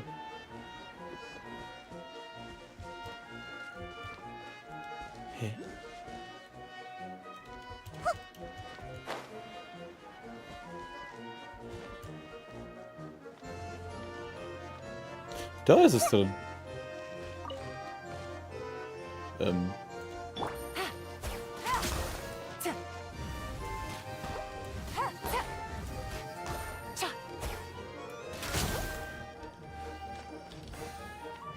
Sehr gut.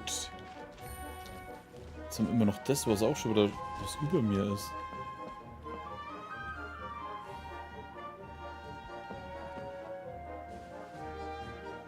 Ganz oben am Baum? Nee, warte mal, da drüben ist es.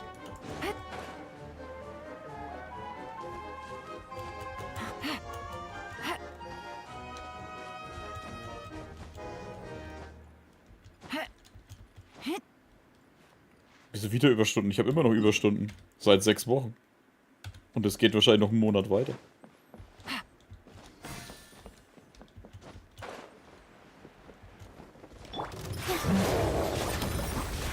Let's play pretty little. Make yourselves at home. Quietly now. Here comes the catch.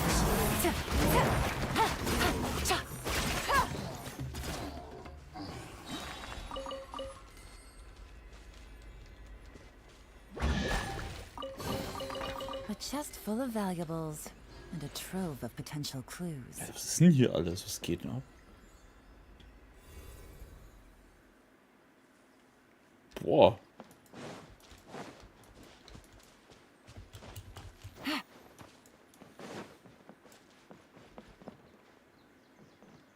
Warte mal, habe ich jetzt das eigentlich cool, was hier war?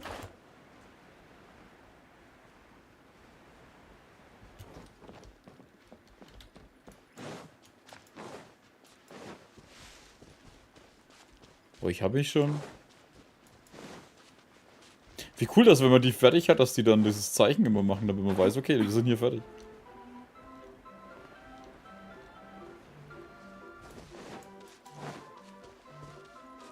Ui, was ist da? Spiele. Kann man bei dir was spielen? Scheinbar nicht. Dann halt nicht.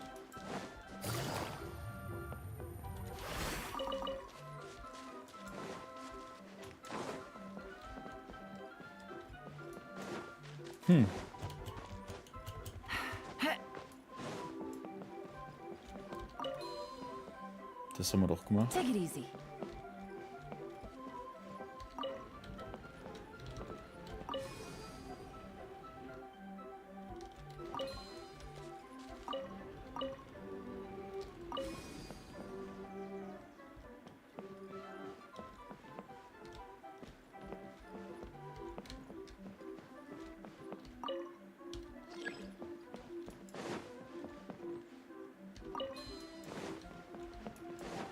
Achso, das sollte ich jetzt dann...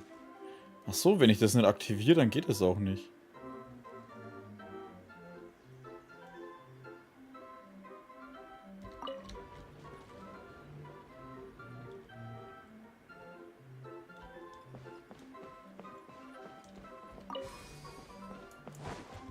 Yeah.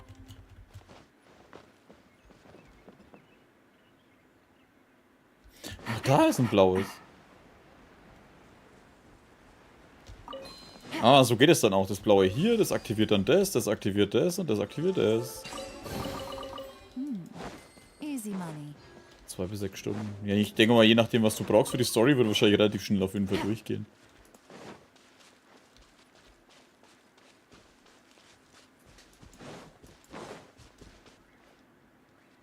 Hey, was ist los da? Warum gehst du weg?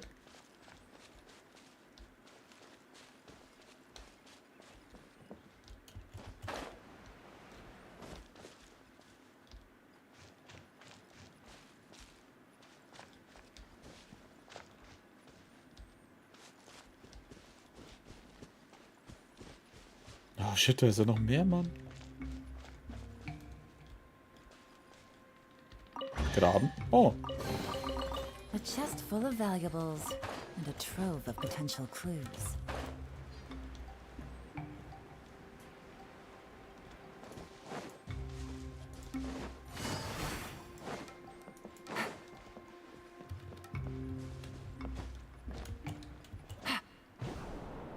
Hä?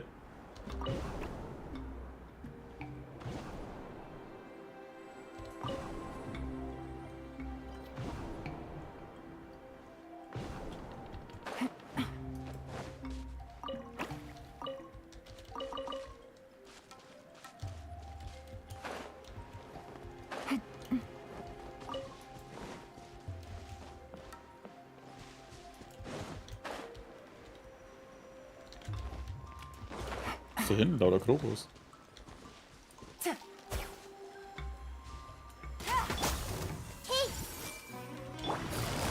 Busted. Treasure. Alter, Brustmahlzeit, Digga, Haufen Schnitzel.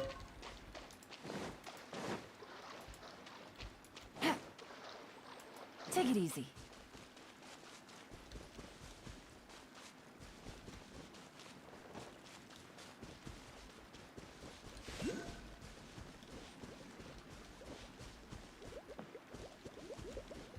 Lesen.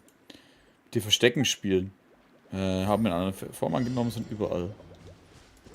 Erstmal nehmen wir das. Der hat sich bewegt, der Hund.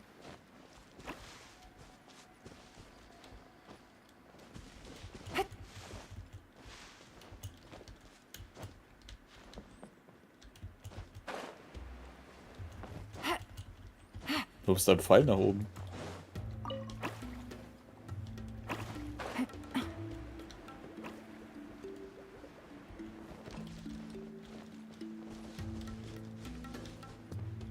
Gehen die auch woanders hin oder müssen die hier sein? Bist du bei den Spielbereich zu verlassen? Okay, also ist es schon hier. Warte, ich sehe doch da hinten einen. Die haben doch Blutbelästigung dran. Hä, waren das nicht 4? Scheinbar nicht. Treasure. One way to draw your target out of hiding.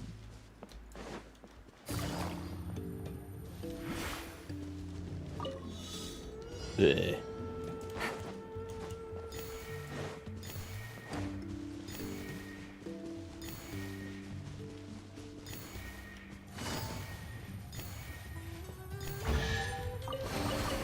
A chest full of valuables and a trove of potential clues.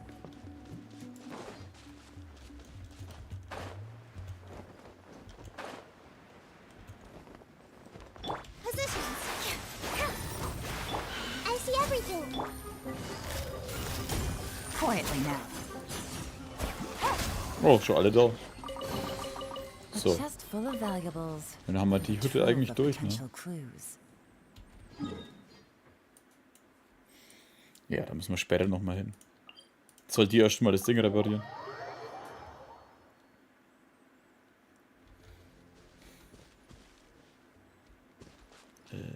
Warte mal, hinter mir.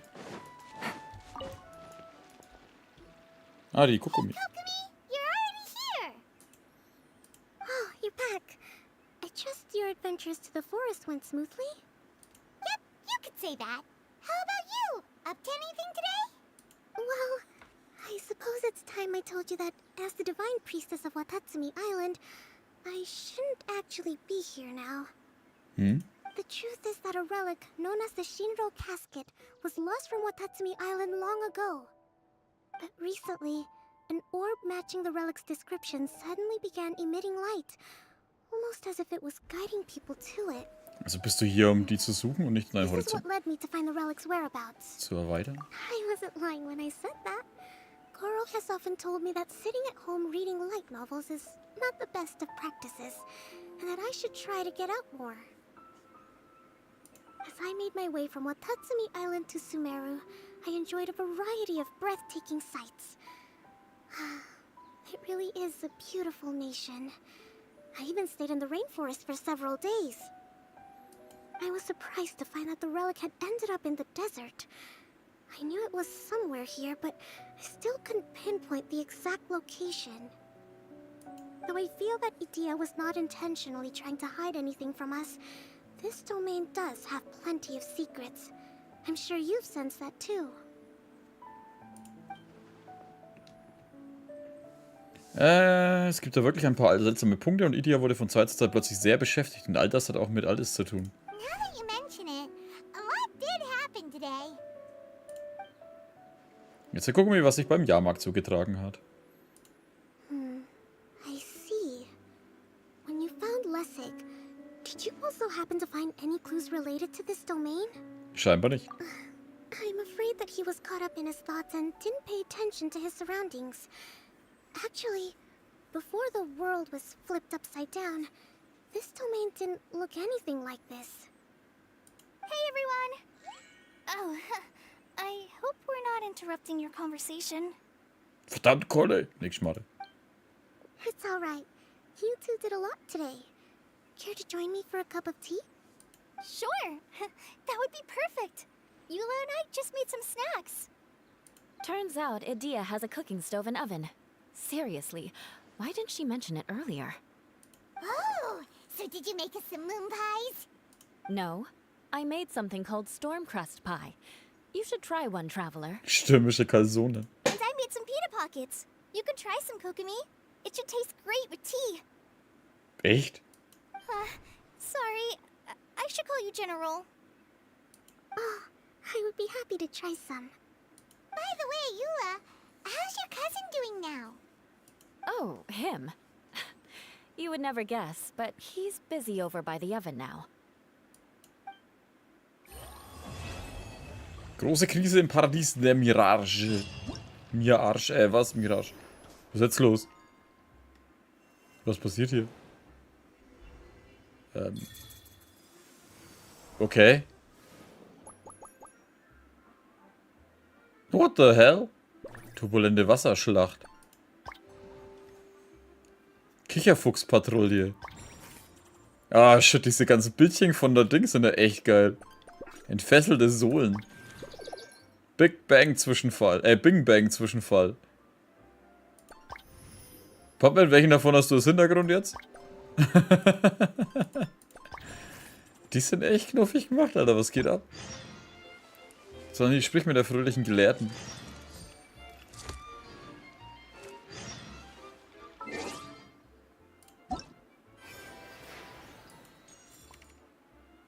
Ah, da ist es, was ich da brauche. Komm und schnapp sie dir. Eine sommerliche Begegnung. Da gibt's noch das dritte. Reiseführer des Paradies. Ach so, das sind die ganzen Dinger.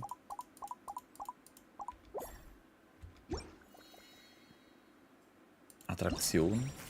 Ah, das ist das da. Komm und schnapp sie dir.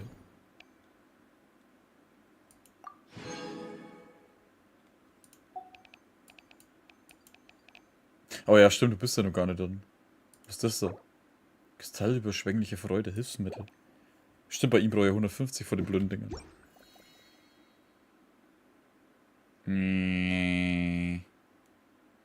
Machen wir erst ein paar Herausforderungen. Turbulente Wasserschlacht. Krokodile, Kanonen, Wasserschlacht. Als du ein paar Mal euch am gefährlichen Gegend verirrt, einen speziellen Ingenieur, der an einem Gerät bastelt, das ziemlich bemerkenswert zu sein scheint. Kieferfuchspatrouille. Fantastische Spielzeugkönigin und Kicherfuchs. Ach, Kicherfuchspatrouille. Beim Spaziergang durch die Veloria Mirage findet Paimon und du eine Händlerin in Bedrängnis. Vielleicht bekommst du seltene Belohnungen, wenn du hier zur Hilfe kommst. Entfesselte Sohlen, ein Kriegestanz von Wagemut und Eleganz. Im Schlüsselbereich des Eremitengartens scheint ein exzentrischer Schwerttänzer das Wichtigste von euch zu spüren. Big Bang. Ist der Frink nicht total niedlich? Irgendwo in Veloria mit Mirage stoßen Palmer und du auf einen fröhlichen Gelehrter, der Gefühle lebhaft ausdrückt und euch einlädt, irgendein Spiel auszuprobieren.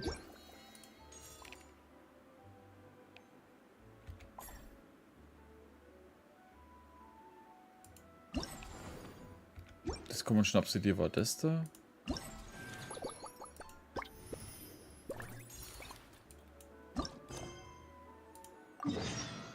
Ach da. Warte, müsst ihr oben oder unten?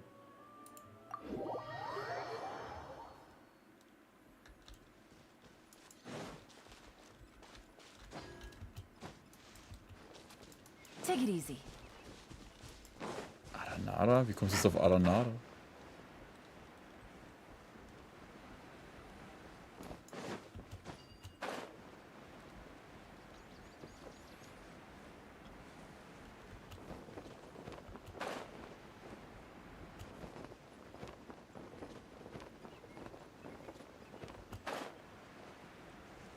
Achtung, Besucher da unten, ihr befindet euch im Schussfeld der Wasserkanone. Bitte die Einschlagzone verlassen.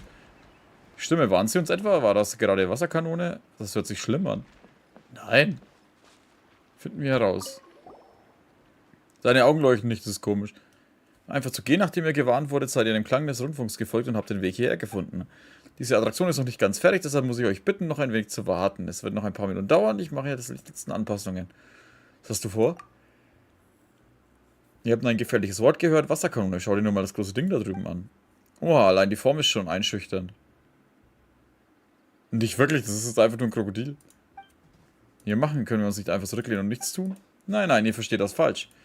Ich bin Chatillon, oder Chatillon, der Verantwortliche für die Attraktion Turbulente Wasserschlacht. Dieses Spiel simuliert eine Seeschlacht, aber viel lustiger und entspannter. Die Wasserschlacht wurde bereits von Fräulein Nidia genehmigt, ihr müsst euch also keine Sorgen um die Sicherheit machen.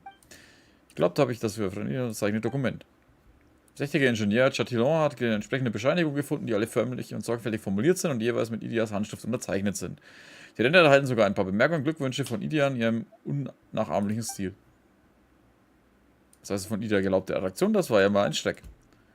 Auf sich nur eine einfache Analogie. Der vollständige Name dieses Vergnügungsapparats ist so lang, dass die Besucher es aufgrund seiner Aussehen sicherlich einfach als Wasserkanone bezeichnen würden. Sind die von diesem Apparat abgeschlossenen Wasserbomben harmlos. Wenn sie ihr Ziel treffen, werden Besucher in der Nähe durch das spritzende Wasser höchstens etwas nass. Lieben das kühle Gefühl von Wasser, benetzt zu werden. Andere hassen es, dass ihr nasse Kleidung am Körper klebt. Und natürlich möchte ich nicht, dass jemand eine schlechte Erfahrung macht. Deshalb würde ich auch gerne eine Warnschild in die Nähe aufstellen, wenn möglich. Umsichtig, es gibt durchaus Sinn. Wie lautet der ursprüngliche Name? Schwere, maritim, krokodilförmige aggregationsprinzipielle Vergnügungswasserkanone. Es ist eine akkurate Kombination, sowohl Prinzip als auch Form. Echt lang, Palmer kann sich weder erinnern, noch hat Palmer es verstanden. Kurz auf Wasserkanone scheint noch ein wenig Schwung zu fehlen. Palmer wird es Krokokanone umbenennen. Eine solche Alliteration. Ist perfekt, leicht zu merken und simuliert das Geräusch von vorbeifliegenden Granaten während einer Seeschlacht. Gefällt mir. Achtung, Krokokanone. Krokokanone Feuer. Ist das dein Ernst? Insgesamt denke ich, dass wir uns gut verstehen. Bei dieser Attraktion werdet ihr bestimmt einen einzigartigen Spaß haben. Das Kunden der turbulenten Wasserschlacht. Im Prinzip des Spiels einfach, richtet die Krokodilkanone aus und trefft die verschiedenen Ballonziele. Wenn ihr eine hohe Punktzahl erreicht, erhaltet ihr Belohnungen. Na gut, ich bin dabei. Ja, los, Schnauze, let's go. Ist das so ein Stachelkrokodil an? Diese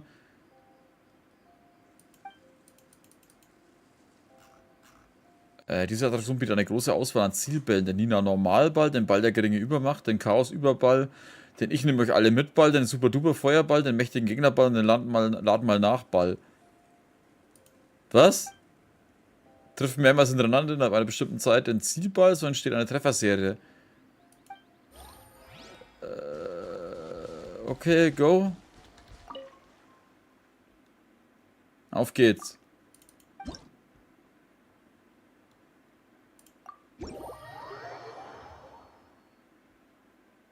Nach der Zerstörung von Nina Normalbällen und Bällen der geringen Übermacht erhältst du Punkte.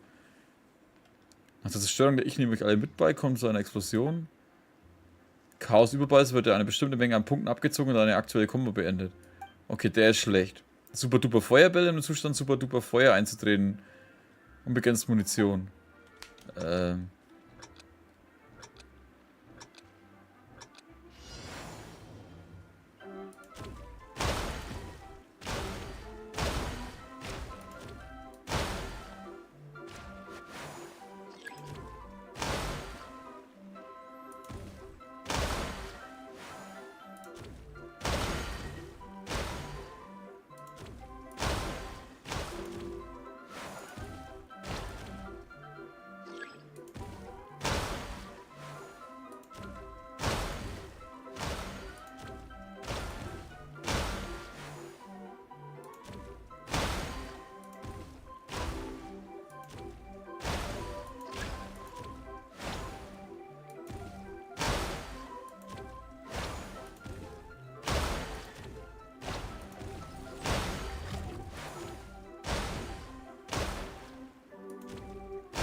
Oh.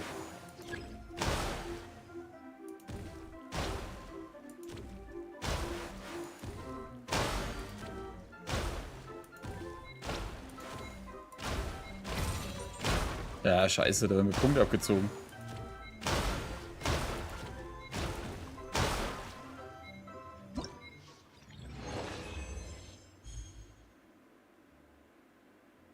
Cool. Was für ein Ding?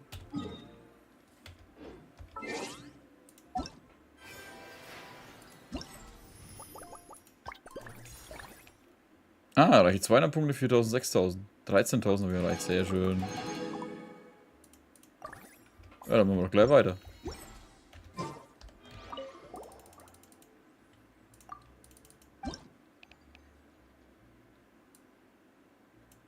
Mächtiger Gegnerball?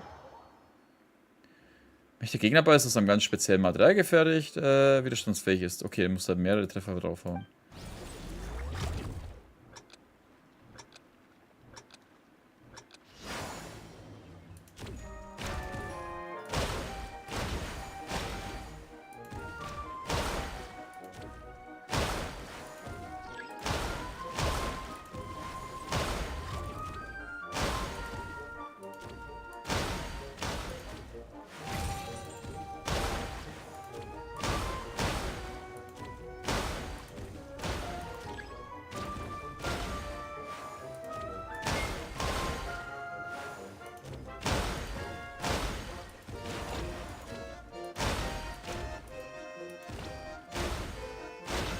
Mehr Bomben. Das ist ganz witzig eigentlich.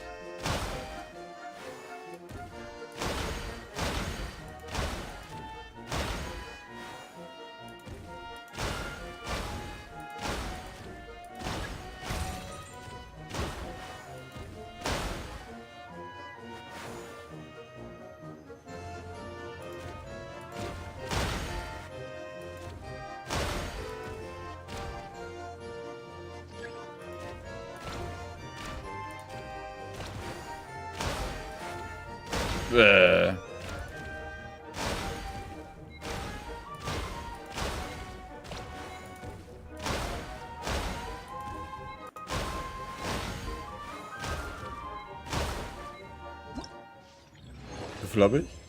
18.000, sehr schön.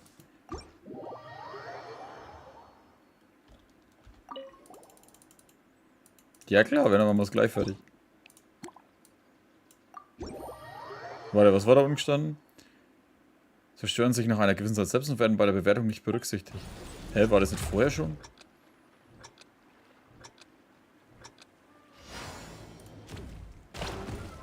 Ah, shit.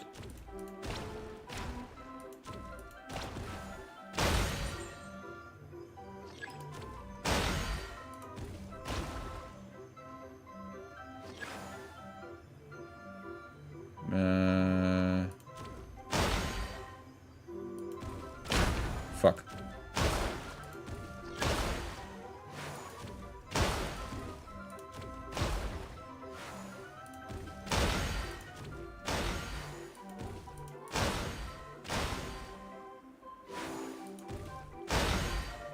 Uah. Ich muss da weiter ausholen. Nein! Fuck you!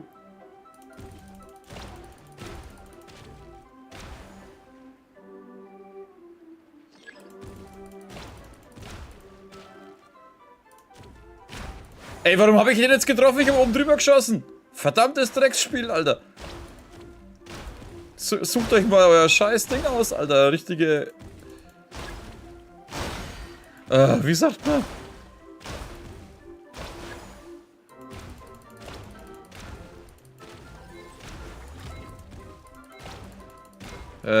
Zielgenauigkeit, ach, keine Ahnung.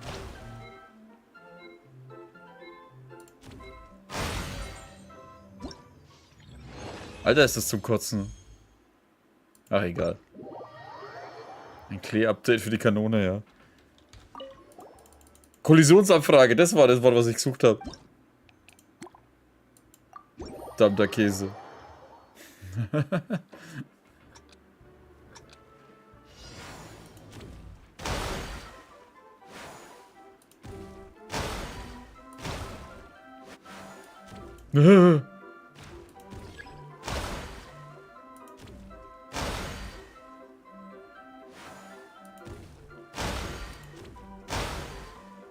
Das hasse ich in anderen Spielen auch, ey.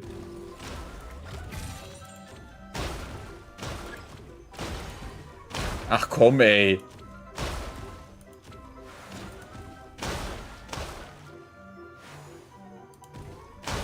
Warum hat's jetzt... Diese kleinen Scheißbälle, Alter. Das ist der Drecksball trotzdem erwischt.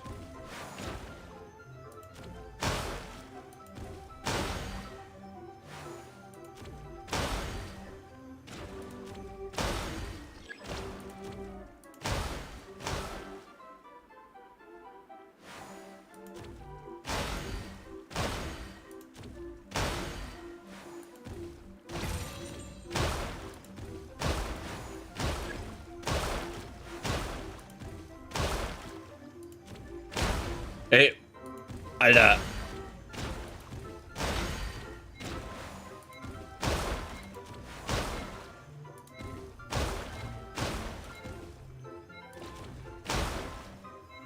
Ist die halt... Ah ne, die hat's doch nicht erwischt. Die platzen bloß, wenn ich das hintere mache. Das muss man auch schon mal wissen.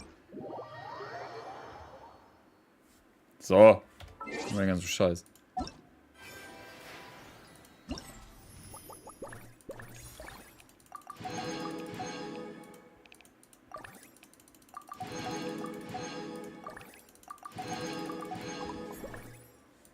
So, und was ist jetzt hier? Kicherfuchspatrouille. Da. Probieren wir es mal aus und dann machen wir mit der Story weiter.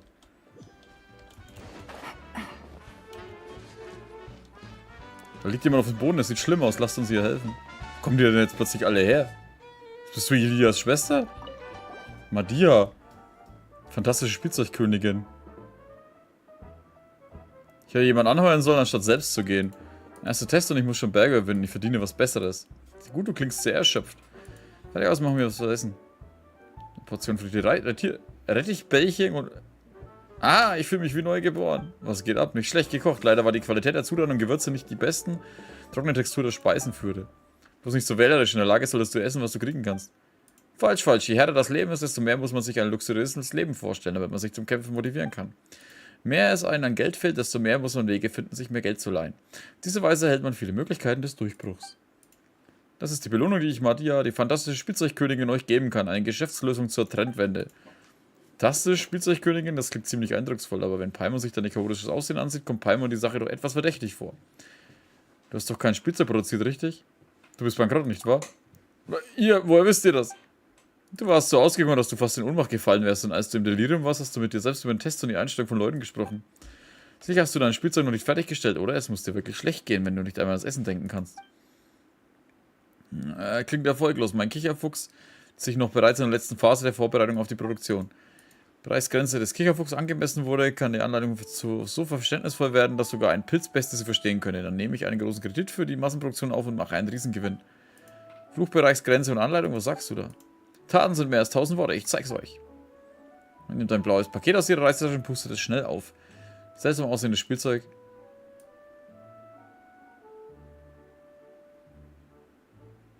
Das sieht weniger nach einem Fuchs aus, sondern mehr nach einem Gremlin.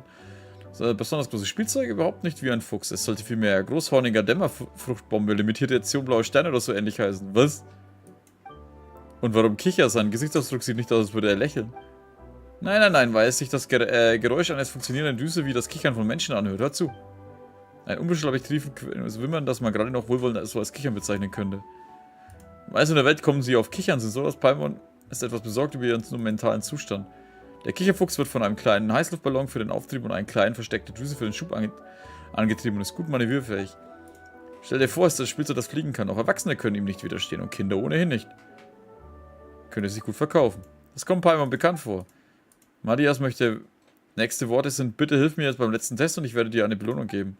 Paimon und Sos müssen darüber reden, schließlich sind sie sehr beschäftigt und es wäre ein Verlust, wenn wir nur eine kleine Belohnung erhalten. Nein, nein, nein, eine kleine Belohnung ist bestimmt nicht genug. Lass mich mal rechnen. 60%, nein, 70% der Gesamtverkäufe von Kicherfuchs in einem Jahr, ist das genug für euch? Was? 70%? Das ist doch zu... Hust ist schon eher angemessen. Fantastische Spielzeugkönigin. Kann der Fuchs innerhalb eines Jahres in Serie produziert werden? Das ist der Schlüssel. Wenn ihr euren Test so schnell wie möglich abschließt, dann kann der Kicherfuchs früher in Produktion und Verkauf gehen und ihr bekommt einen größeren Gewinn. Gemeinsam danach streben, unsere Produkte so gut wie möglich zu machen und gemeinsam viel Geld zu verdienen. Oh, richtig, klingt vernünftig. Damit hat sie Paimon. Kann man so seine Spielzeug illustrieren, können Unternehmen bezeichnet werden. Duldet er keinen Aufschub? Ja, komm, los. Lass mich mal machen.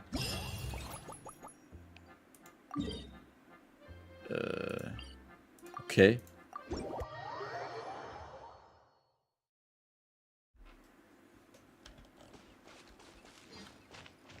Ah, da. Bei der Heraus von Kicherfuchs-Patrouille musst du den Kicherfuchs innerhalb des Zeitlimits ins Ziel manövrieren und so viele Abenteuertaler wie möglich sammeln. Ist doch auch nichts anderes, wie wenn ich einfach selber durch will. Auftrieb normal, Düsen bereit.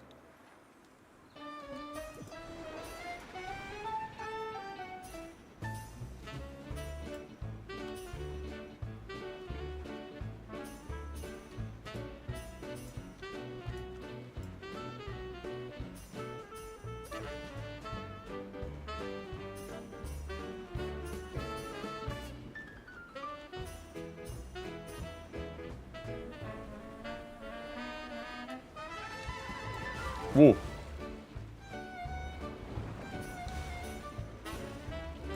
Alter, ist echt schwer zu sehen.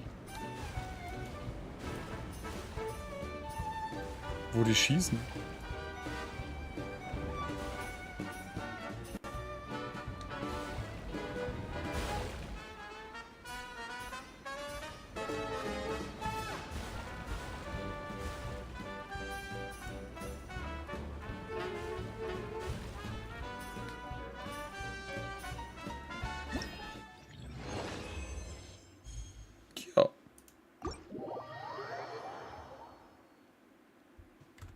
Fuck, wo ist das nächste? Da hinten. Was ist das da? Entfesselte Sohlen. Oh, jetzt muss ich da mal extra hinlaufen. Bäh. Das machen wir anders mal. Wo geht die Story eigentlich weiter?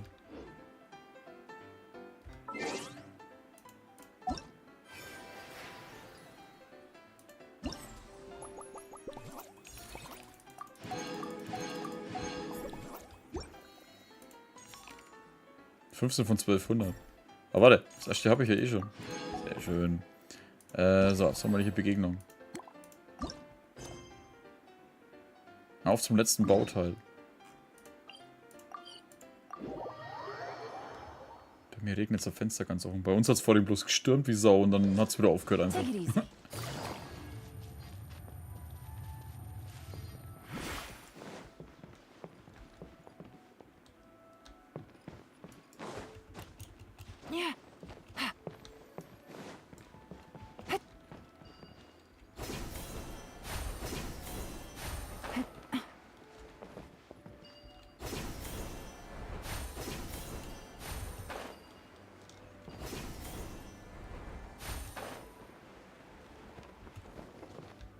Hä? Oh, ich bin schon zu weit. Hä? Oh, das Ding war für tiefer und nicht höher.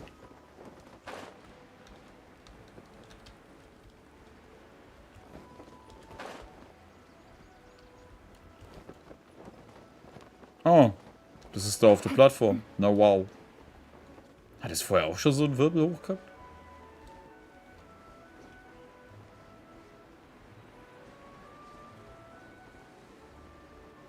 Ich kann doch nicht reinfliegen.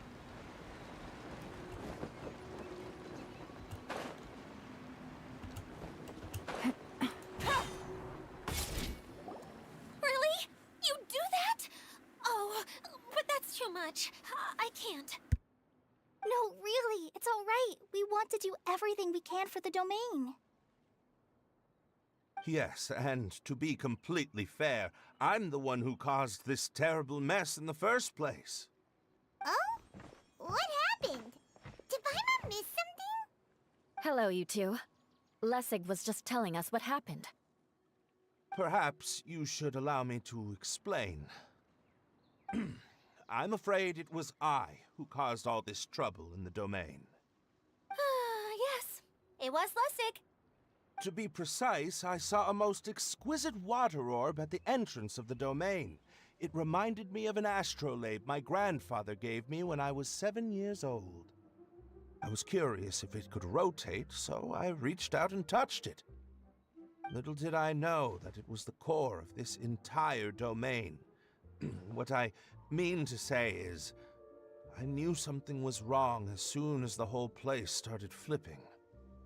It's not just your fault. I failed in my responsibilities as the caretaker here. Oh, I knew I should have put the core somewhere more secure. Alter, wie wir noch am Anfang gesagt haben, das ist bestimmt nicht der Kern. Oh, you mean the big ball of water at the entrance? Yes, that's the one. Anyway, after giving it some thought, Lessig has offered to perform some more repairs and maintenance to help support the domain. But we were concerned he wouldn't be able to handle it all alone, so Eula and I will also stay here to lend him a hand. But don't be mistaken. I'm not doing this out of the kindness of my heart like Kale. My job is purely to monitor and ensure that Lessig doesn't cause any more trouble here. Oh, sure. I don't think anyone's buying that anymore, Eula. Though I do remember that Amber mentioned we should just nod and agree when you act like this.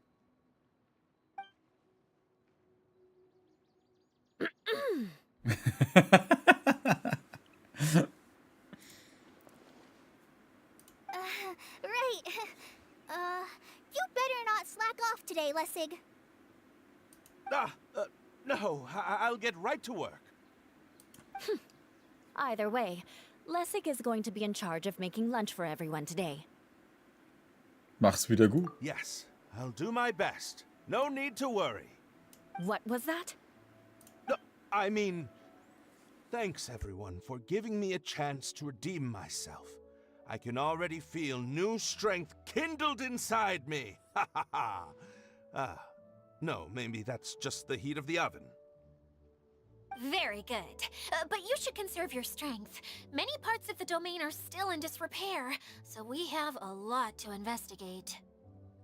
Seems Adia has a little more pep in her step after finding others to help do the work. Now that you three are situated, we can focus on what the rest of us will be doing today. I'll go gather the others. We should get ready to leave as soon as possible.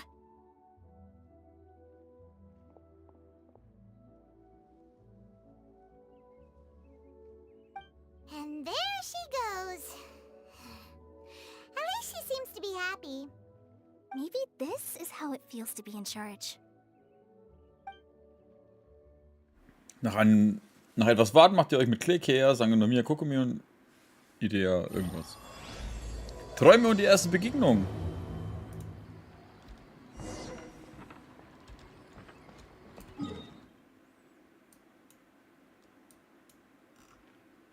Da hinten waren wir noch gar nicht, das ist mir doch gar nicht aufgefallen.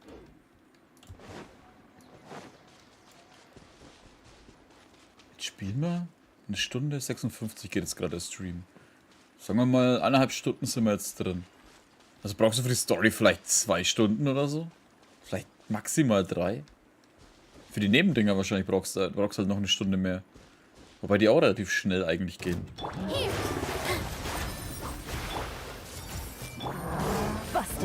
Ich denke mal, das meiste Zeit, was du jetzt bei diesem Sommer-Event brauchen wirst, ist wahrscheinlich, diese ganzen Tickets zu finden.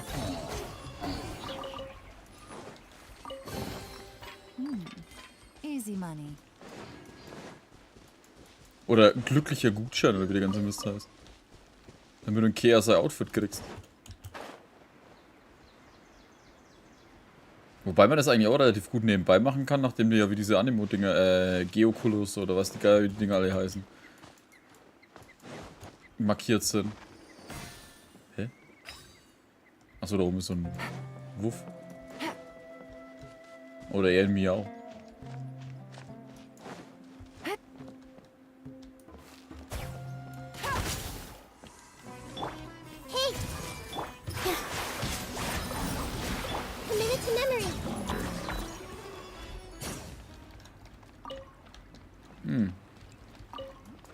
Ah, warte, da.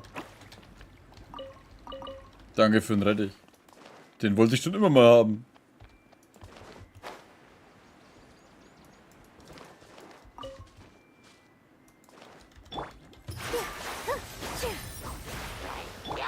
Everyone hold hands. Gotcha.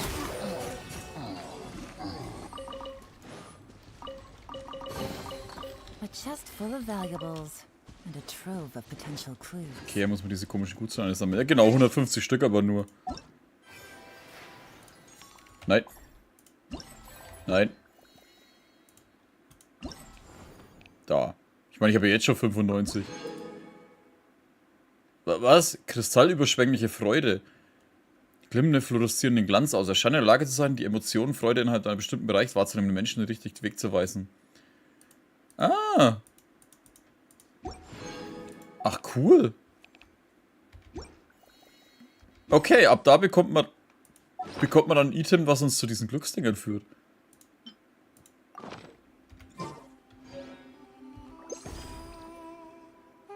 Hä?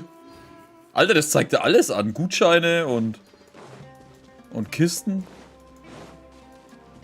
Wo bleibt der Autospielmodus bei Genshin? Bloß nicht.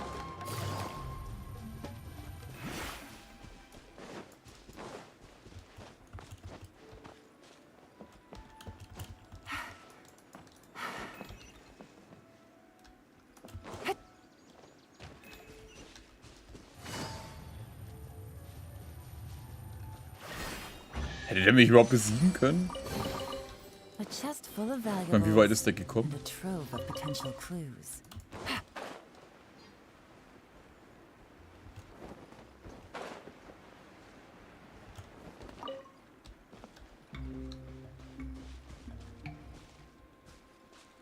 Ah, da hinten ist was zum Zerstören.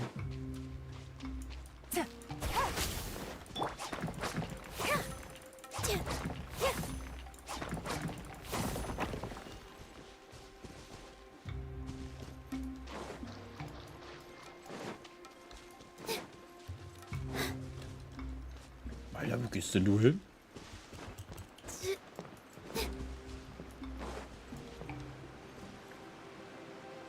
Hä?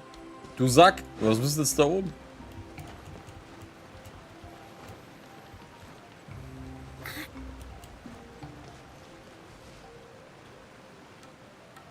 Warte, wo ist der hin?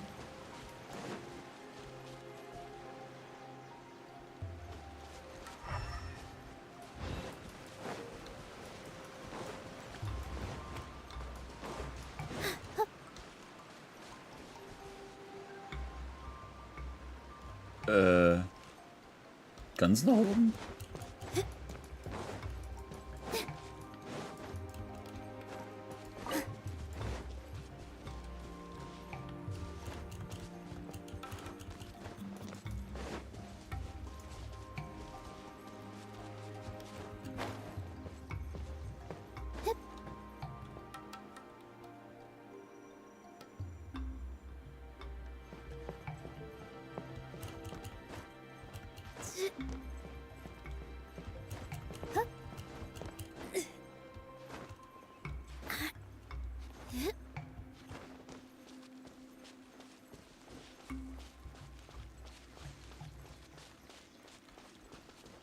Da ist er. Positions. I see everything. Ist jetzt auch fertig? Kleine Wasserbeule.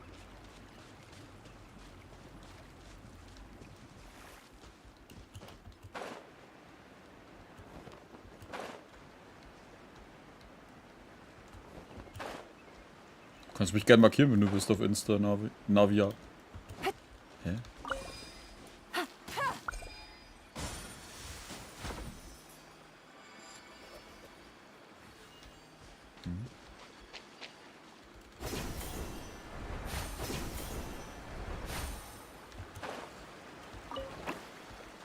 Den da?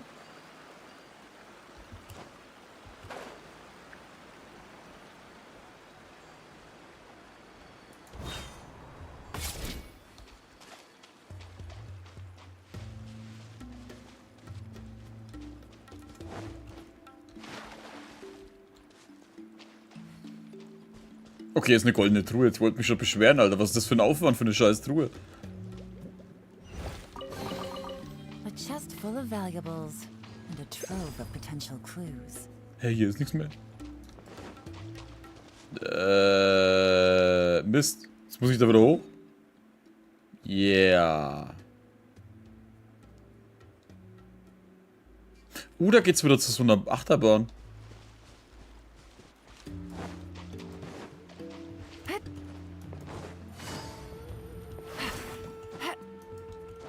Jetzt habe ich mir extra für den 6.9. bis zum 8.9. Urlaub genommen.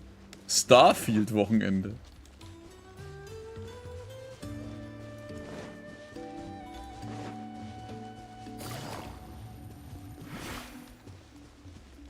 Oh, der ist nicht so begeistert, dass er... Weil da kommt ja dann Starfield raus von Bethesda, Alter. Oh, hab ich da Bock drauf. Ich bin froh, dass ich meinen Urlaub da auch bekommen habe. Oh, ich kann nicht zuschauen, wenn die da irgendwo...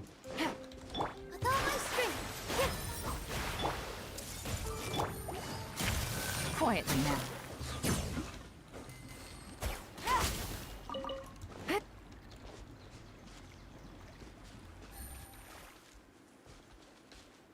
Achso, jetzt wird das freigeschalten und dann kann ich das anschießen.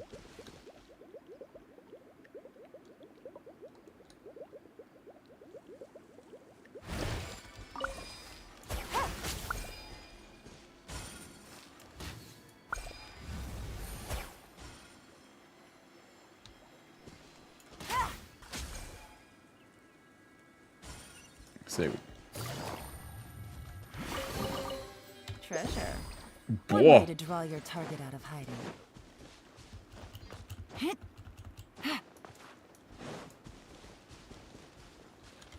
Positions. Everyone hold hands.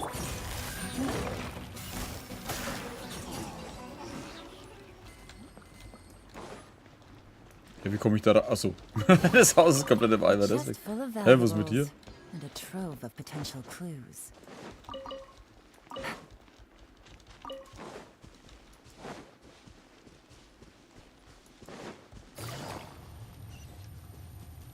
Where are we going now? We're going to retrieve the last missing component. My working theory is that the director listed on the sign has it. Ah, no details slips by our general. What's a director?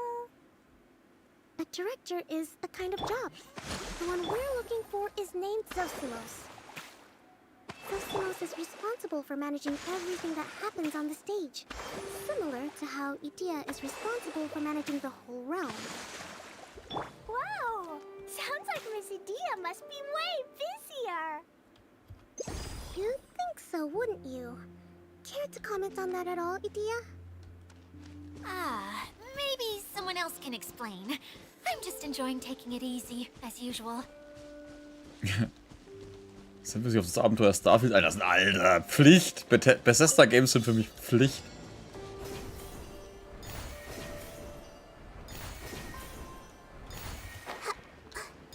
Aber es wird halt so gigantisch, übel groß. Keine Ahnung.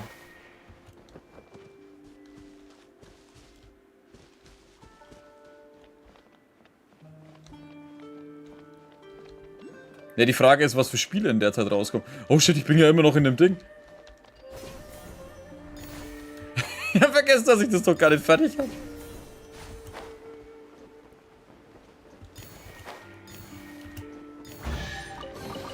I wonder who this gift Das ist wie could be geil. from. Ist das eigentlich da ein Gegner? Gotcha.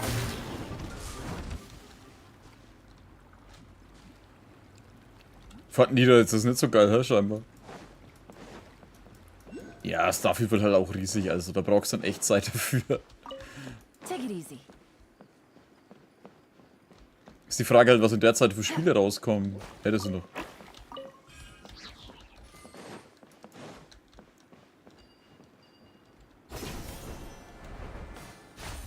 Jetzt dachte ich schon, ich hab's geschafft, daneben zu schießen.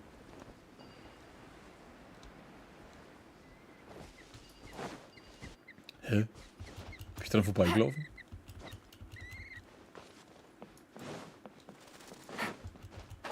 Hä? Soll ich da oben laufen? Oh ja, scheinbar. War ich sogar schon am richtigen Weg. Monster müde, Monster schlafen. Dann sollte man ins Bett gehen. The director doesn't get out much. He's almost always cooped up in his treehouse making props or writing scripts. But I'm trying to remember now. Where is that treehouse of his? Huh? You don't remember? Hey, don't forget! I'm just the mascot. I believe it's that way. Huh. Though he might prefer to be alone, given he often has to move stage props, I suspect that he lives near the theater. And having a view of the entire stage would be useful when imagining a production's actual stage flow. So if I were him, I'd probably pick a treehouse over there. But how do you know which direction the theater is in? Ah, simple. The overall layout and decorations look more exciting in that direction. Oh, good point! Why didn't I think of that?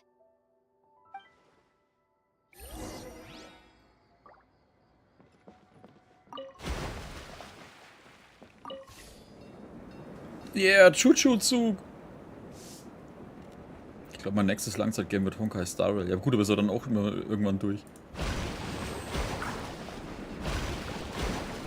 Je nachdem, wie viel man spielt. Aber gut, da kommt es auch drauf an, wie viel Zeit das man wieder hat. Müsst ihr auch mal weiterspielen. Oder was heißt weiterspielen? Ich warte ja aufs nächste Update. Kommt es nicht sogar nächste Woche? Könnte sein.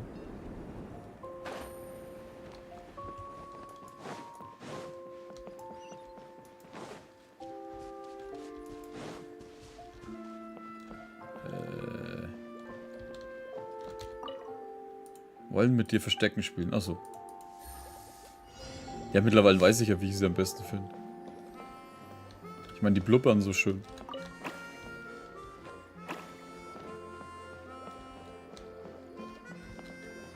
Hä? Take it easy. Da ist ein Stein auf der Kiste. Und da oben.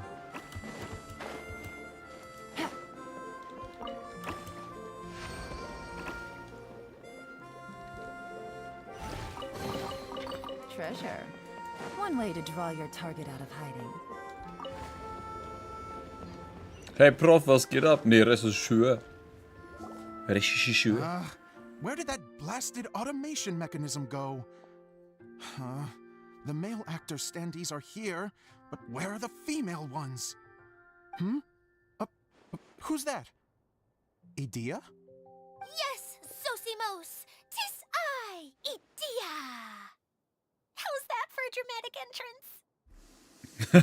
Ich dachte schon, hey, was ist jetzt mit dir los? This is a surprise. I was sure you'd be... Curled up in a fetal position, crying to yourself? Wow, what a fascinating little creature. Did you just read my mind? The name's Paimon? And no, Paimon's no mind reader. Just call it an educated guess. It seems everyone shares a similar opinion about you, Idea. I knew from the start that a managerial role wasn't for me. But I found my true calling now. As a mascot! Mascot? Is that a new role? I don't remember casting you for that. Okay, enough about me. I'm just here to introduce you to some new friends of mine. Idia macht Zosimus mit allen bekannt und erklärt die Zusammenhänge. And that's why we came to see you. Well, do you have the component that fell out of the central hub? I do. However, I'm afraid the incident has caused many malfunctions with the stage mechanisms, and I can no longer put on any performances. Okay, so you're holding the component ransom till we help you fix the mechanisms, huh? No, till we fix the stage, surely. I'd have thought he wants us to make some more props, no? Given that some of the standees are missing. Or maybe the component is broken and we need to fix it.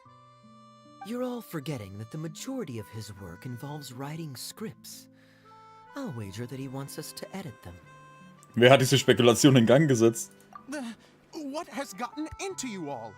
What sort of person do you take me for, The component is safe and sound. I can give it to you now if you'd like.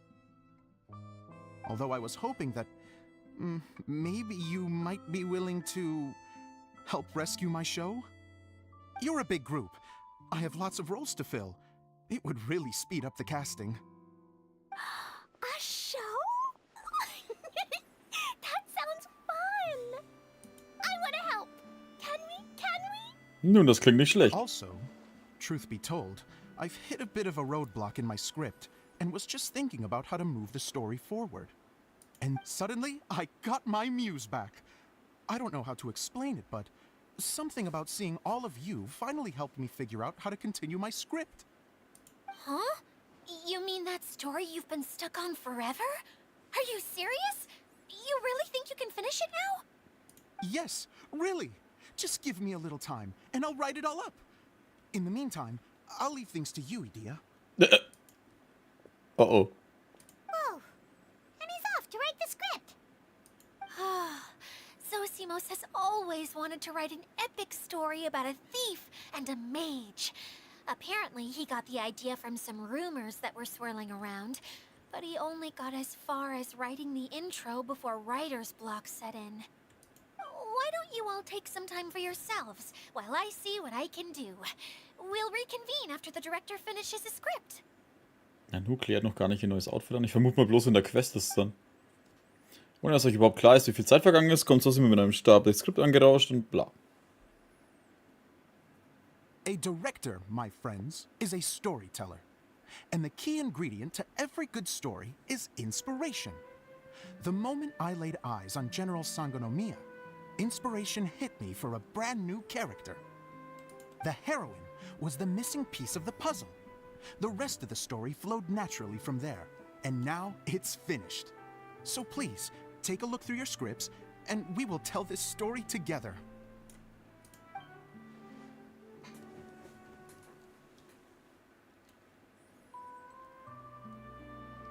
Klee, ich kann nicht lesen. Is everything clear? Director Zosimos, how do you pronounce this word? Let me see. Ah, that's sojourn. It means to stay for a while. This is a very cute moment, so let's make sure that comes through in the performance. Oh, wait. There's another word I don't know here. It's okay, Klee. We can go through your lines together a few more times after this meeting's over. That would be most appreciated, Kaya. I had a feeling about you, actually. You seem to know a thing or two about character acting. Ja, Tell me, have you acted before? Kaya kann sehr gut schauspielern. You're too kind. It's all in the script, really. It just rolls off the tongue. Oh, you think so? Well, you definitely have a knack for it. I've actually been looking out for someone with your talent. If I make it as a big-time director, then I can see us working together for the long term. Be sure to stay in touch, okay? You and I are gonna go places. What can I say? Sounds good to me. Der erste Ritter, der vom Verwundet ist. Der verwundet ist? Fantastic. Ach, keine Ahnung. Now then, Please go through your scripts one more time. But don't just read the words. Remember my notes. And really let the character inhabit you. I need to have a look at the stage, so I'll leave you to it. If you need me for anything, I'll be in the big theater right in the center of this area. Wonder what the theaters are like here. Let's go check it out while everyone's still getting ready. Habt ihr schon mal so Last of Us gezockt oder die Serie geschaut? Last of Us 1 habe ich gezockt. Ich fand es ein sehr gutes Spiel. Das Kampfsystem fand ich nicht sehr geil. Oder ein bisschen schwammig am besten. Und Last of Us 2 wollte ich nicht spielen, nachdem ich herausgefunden habe, was am Anfang passiert. Und die Serie hat mich nie interessiert. Ich meine, wenn ich die Geschichte schon aus dem Ding kenne, brauche ich die Serie nicht schauen. Also, finde ich, meine Einstellung. Auch wenn sie sehr gut sein soll. Okay, jetzt sollen wir noch das Stück aufführen. Ach, das ist nur ein Henkel, Alter. Ich dachte, das ist ein Gesicht.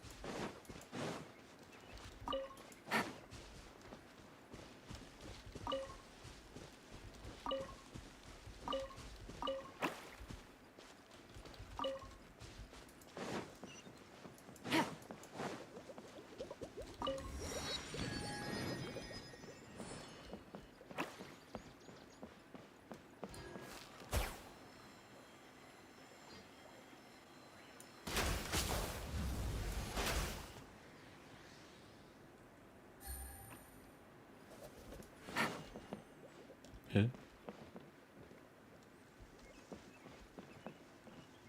Da unten.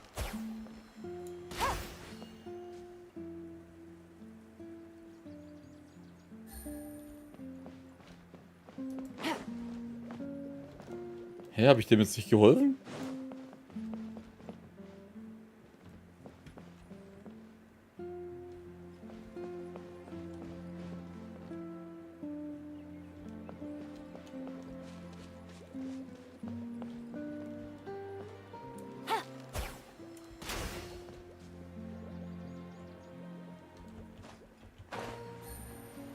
Ah, da unten ist eine. Uncharted 1 bis 4 habe ich gezockt, ja. Film hat mich halt überhaupt nicht interessiert.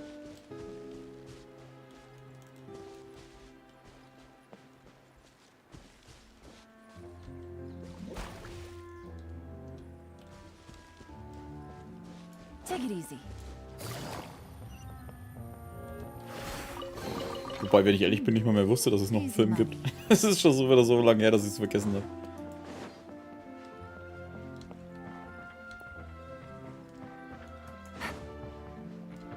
Ich bin gespannt, ob die dann ihre Kostüme anziehen.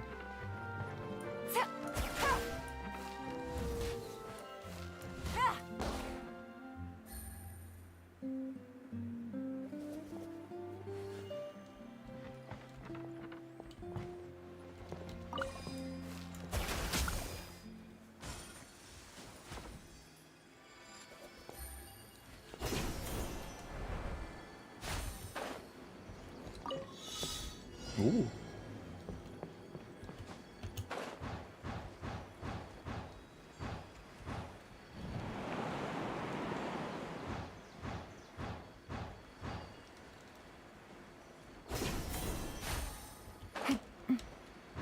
Jetzt sehe ich erst, wie groß das Haus ist.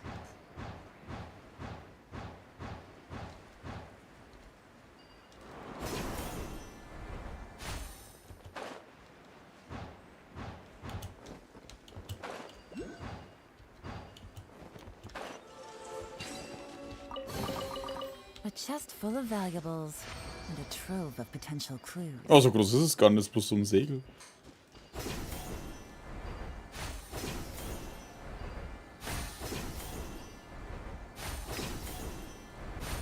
Was ist das? Das Theaterstück?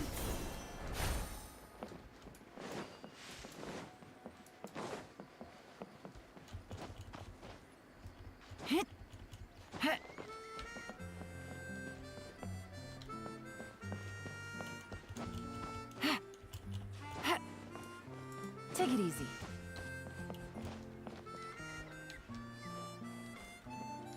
Scheinbar. Also das muss man dann irgendwie aktivieren.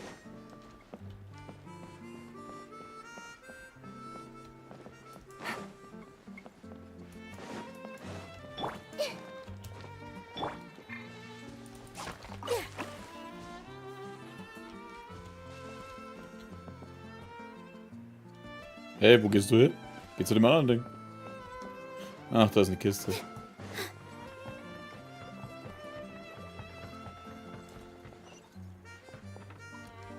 Achso, das war nur eine. Let me help you pack this. Das Mittagessen ist fertig um. Wie viel Uhr haben wir jetzt? 21:54 Uhr. Knapp daneben mit dem Mittag. Aber gut. Je nachdem, wie die Zeit gerade ist.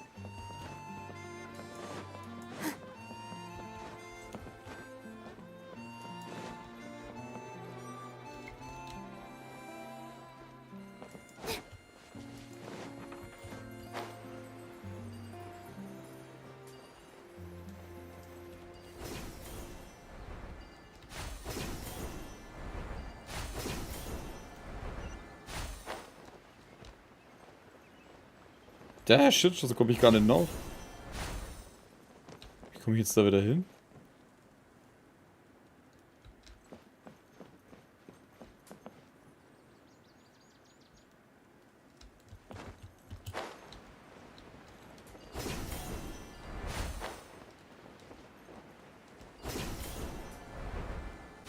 Oh, da ist so ein Teil.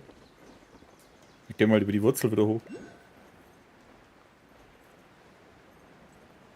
Ich habe meine eigene Zeitrechnung.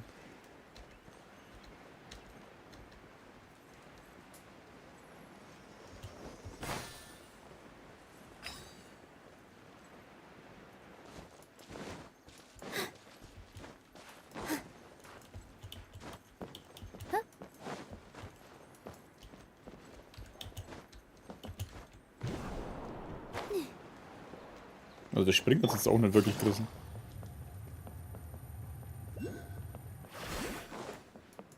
Ach scheiße, da wäre ja ein Teleporter-Ding, ich glaube. Jetzt ist es auch zu spät, jetzt kann ich gar laufen.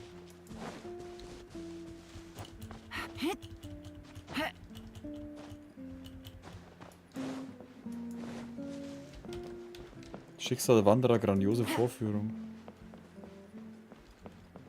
Ja, schon Fantasie, es darf nichts fehlen.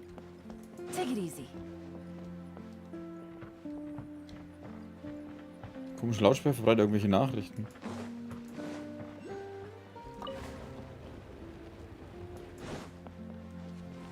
Oh, schöne Bühne. Wir kassieren trotzdem erstmal das Zeug.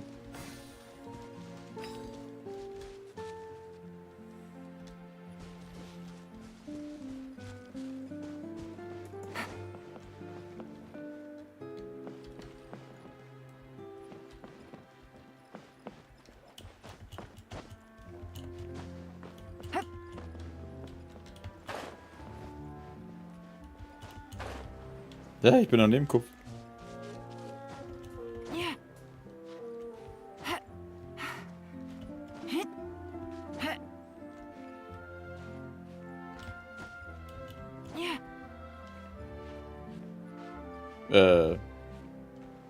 Okay.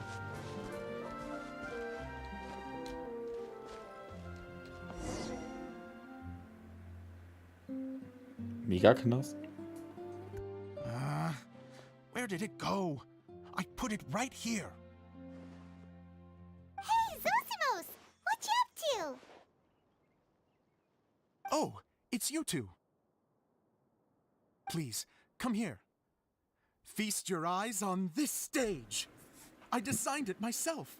Wirklich beeindruckend. So, directors have to design the stage too? I'm no ordinary director. I take a more holistic approach. Directing, script writing, stage design, I do it all. Sounds like a lot of work. Adia wouldn't be able to handle that kind of job. Edea has her work cut out for her too, you know. She's my one and only member of the audience, though she often criticizes my shows. Sie hat den Nerv, andere zu kritisieren? Well, she just says what she thinks. you don't know how to write, or this is getting ridiculous. I think it's because I use preprints in a way that she feels goes against what they're intended for. But even though she's my harshest critic, she's also been my biggest supporter in a lot of ways. I guess you could say she's like my agent. I'm very grateful to her. I've always dreamed of being a director, but I've never had the chance until I came here. So, what did you do before you came here? Like I said, I dreamed. From a young age, every time I came home after a show, I'd go over the story again and again in my mind. Growing up, my biggest aspiration was to be a director. Unfortunately, I couldn't offer much beyond my practical skills, so I ended up spending most of my time as a prop designer and doing a bit of set design on the side. Don't get me wrong, I do love building the set, but nothing satisfies me more than putting on my very own show. No wonder you only wrote director on the sign. Exactly. You're not doing a great job of convincing me that you're not a mind reader. By the way, could I ask you for your help with something? I'm having trouble finding the master script, and I'll need it shortly. The one you only just finished writing? You lost it already? Yeah. After I handed everyone their copies, I held on to my master copy while I was checking on everything around the theater. If it's not here, then it might be in the attic. These are the only two places I've been since I finished writing it. But, I still have some things to do to get the stage ready. Would you two mind having a look for me? Na gut, dann holen wir es. No problem, we'll find it. Ja, wie kommen wir hoch?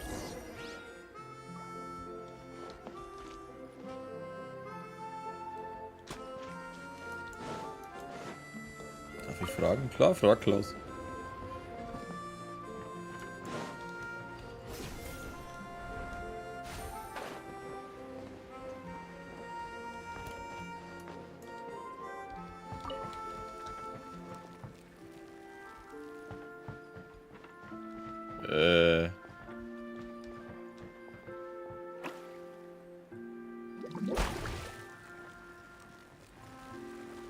Wie soll ich den jetzt eigentlich finden?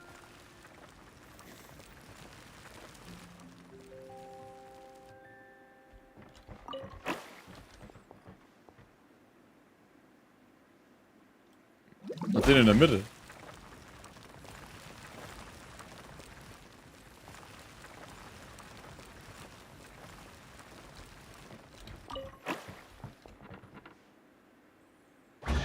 Ja. Easy money. Sehr weit in Final Fantasy 16. Ja, ich denke mal, ich bin Richtung Ende auf jeden Fall fast. Ein Esper ist noch übrig und dann halt der Endboss, denke ich mal. Whoa! Look at all these books! Now, where's the master script? Grummel. Take it easy. Ich meine... Oh. Sounds like a water droplet is on the second floor. Let's go have a look. Ich meine, wir werden noch einige Stunden draufgehen, bevor ich es durch habe, aber auf jeden Fall bin ich, denke mal, 2/3 auf jeden Fall durch. Wow, this is a lot of scripts. Looks like the water droplet has been managing them for the director. Most of them look like works in progress. Nun, wenn das Hauptskript ist, nach dem wir suchen. Then it should be the one that's finished. Okay, let's look for the thickest one and then check the ending. This is the only script that fits the bill. Plus it looks pretty new. This must be the master script. Let's go give it to Director Zosimos. Zosimos. Zosimos, we got your script. Ah, thank you. That's a huge help. I'm running out of time here. There's no way I'll be able to fix everything up perfectly. We may just have to wing it. Anyway, the stage is secondary. The performance is what really matters. Things can always go wrong on stage, but as long as the show goes on, it should be fine. You don't sound very confident in what you're saying. It's true. I realize now that a show is the art of the unknown. Even if you have the same actors performing on the same stage, the performance will be slightly different every time. Those subtle differences are what make each performance special. Bist du wirklich klar geworden? Klingt gut, aber es überzeugt mich nicht so recht. Okay. One last request. Traveler, you can enter the preprints, yes? The truth is that my sets are composed entirely of preprints.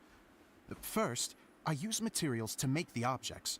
Then I take those objects and turn them into the preprint. Now, of course, preprints are really meant for making objects to furnish the domain. So using objects to create preprints is, strictly speaking, the reverse of what this is intended for. But Edea said that if this is what I really want to do, she's not going to stand in my way. Ah, so that's what you meant earlier. Okay, well, what do you need us to do? I'd like the Traveler to go into the preprint set and help move props around during the performance. Das ist das Berühmte hinter den Kulissen. The reason is, Weil du die Vorstellung selbst erleben möchtest? Oh, Paimon gets it now. If you're busy directing, moving the props, and operating all the mechanisms, you never get the chance to watch the show. Yes, I know that I'm no master playwright, but still, even if it really is a half-baked script, with shoddy writing and moments of sheer ridiculousness, I'd still like to see it for myself. Hard to turn a guy down after a speech like that. Helfen dir gern. Thank you. Genuinely, I'm so grateful. I'll go and inform the others. Then, as soon as you're ready, the show can begin.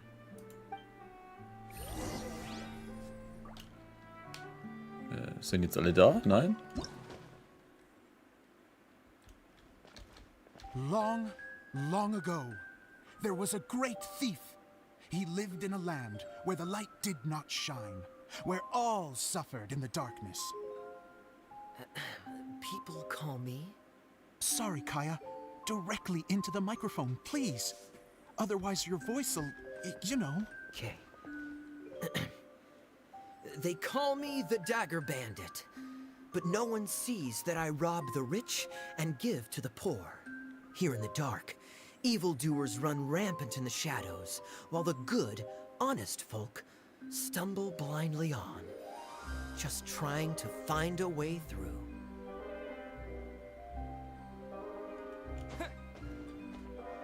As the bandit brooded, suddenly the world was inexplicably changed as a single star appeared on the horizon and flew across the sky. Traveler, stomp on that movement mechanism in front of you. Okay. Light. A brief flash, yet enough to illuminate the world. If I can find the source of that light, I can shine it into the darkness, and the people will suffer in blindness no longer.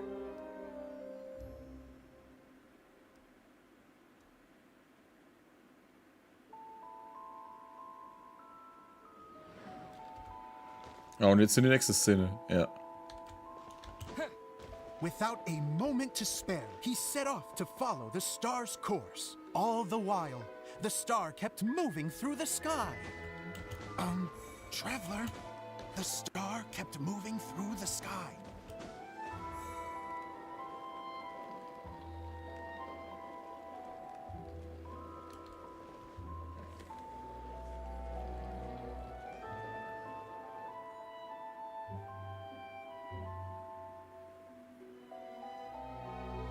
Looks like I have to go through the desert.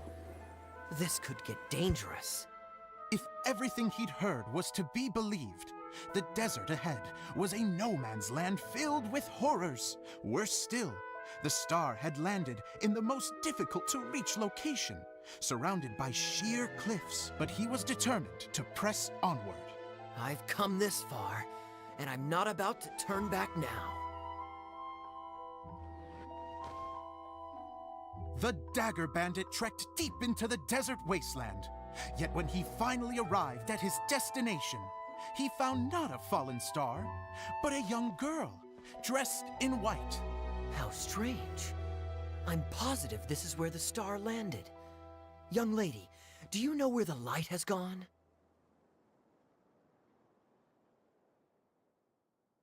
The girl replied,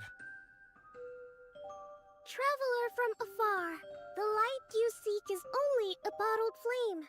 But the flame has now died, and its light is long gone. A bottled flame? Yes, it was a gift from another. and so the girl began to tell the story of how the bottle came into her possession.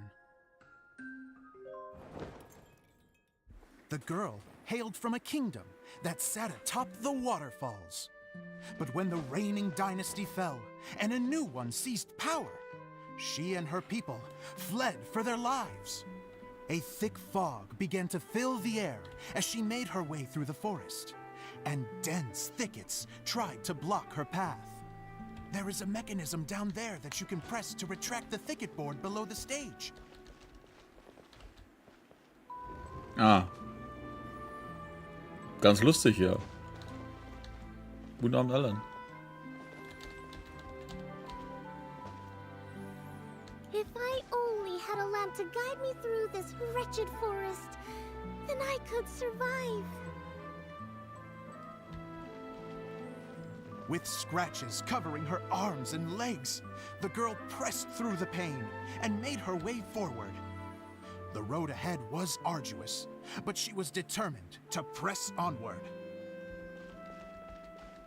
I've come this far, and I'm not about to turn back now.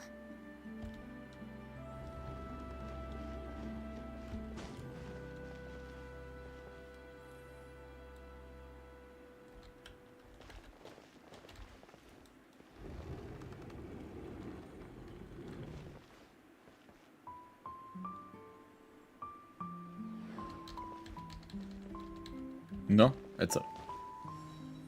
But just as she was drawing near her destination, a huge stretch of thorns and brambles suddenly came into view. Despair set in and began to weigh on her heart. If only someone could help me, I would give anything in return.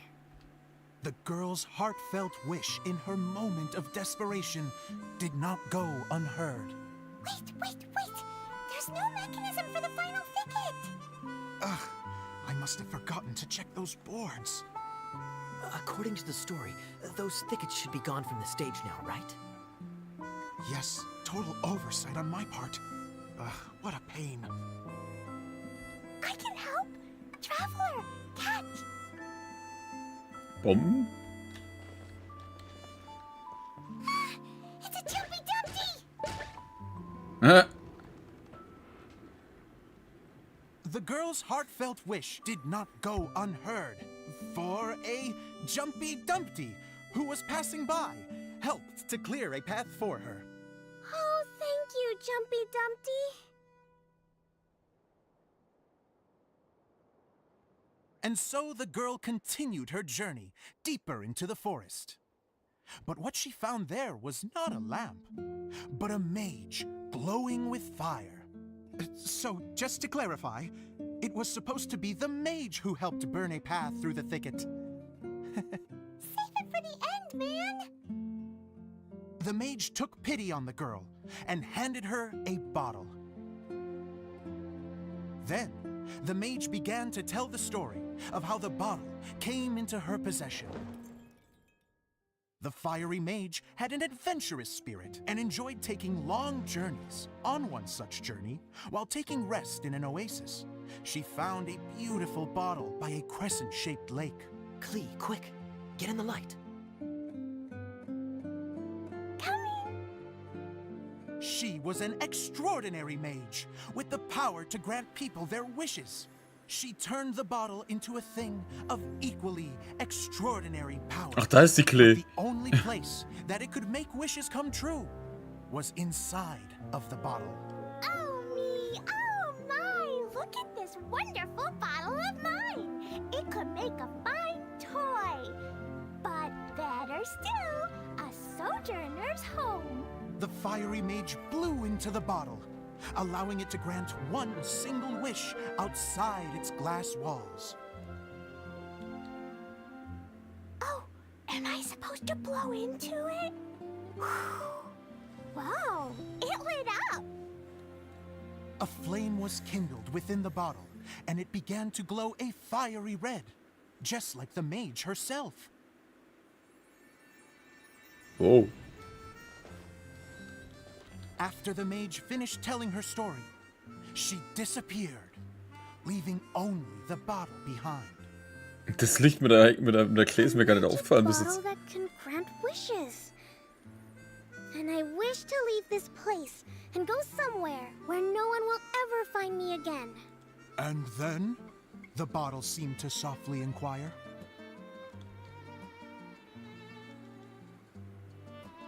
I don't know.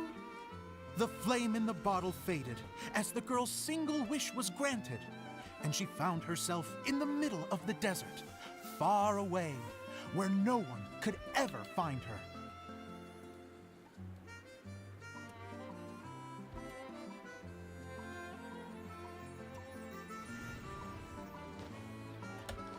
When the dagger bandit listened to her story, he sighed in disappointment that the flame with the power to grant wishes outside of the bottle had already died.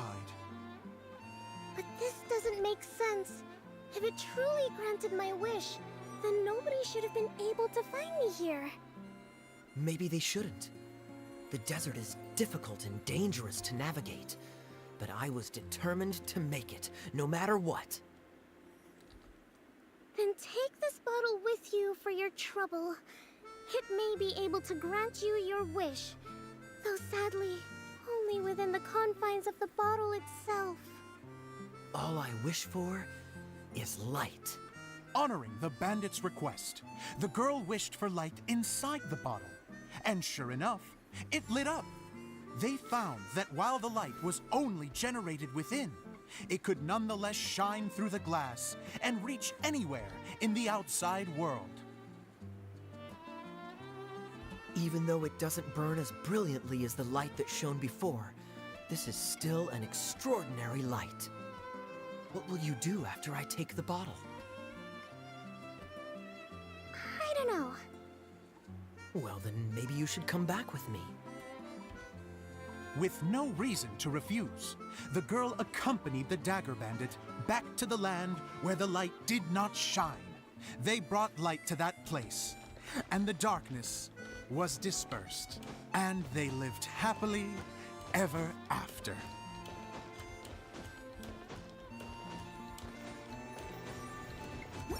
Also geile Geschichte war es jetzt jedenfalls nicht, wenn ich ehrlich bin. Ich habe da ein bisschen mehr erwartet. And we're done!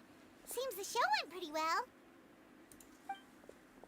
Oh, sie hat ihr Outfit an.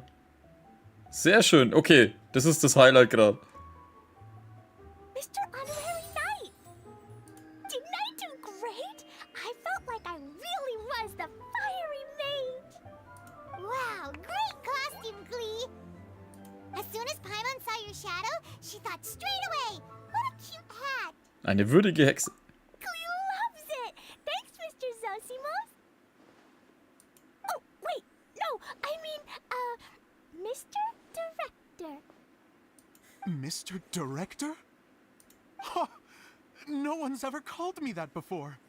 Thank you, my dear little mage. Thank you so much. Oh, I'm so happy. Miss Dia said that she tailored it a little bit so it would fit me, but you were the one who designed and made it. You're amazing. Yeah, that's amazing. And it sounds like Adia did a great job too. It was nothing really. Just one of those, oh no, whatever shall I wear to the ball moments. Sewing comes in handy at times like that. Sewing is an art in its own right. You're more talented than you give yourself credit for, Adia. Really? Oh, I'm just gonna go for a second. Please, chat amongst yourselves.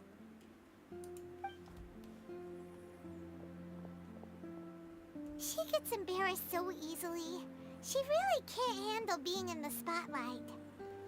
Idia's a sensitive person and doesn't have a whole lot of self-confidence. I hope all the excitement hasn't brought her to tears. Oh, I'm a little worried. Don't worry. I'll go make sure she's okay. I'll see you all later.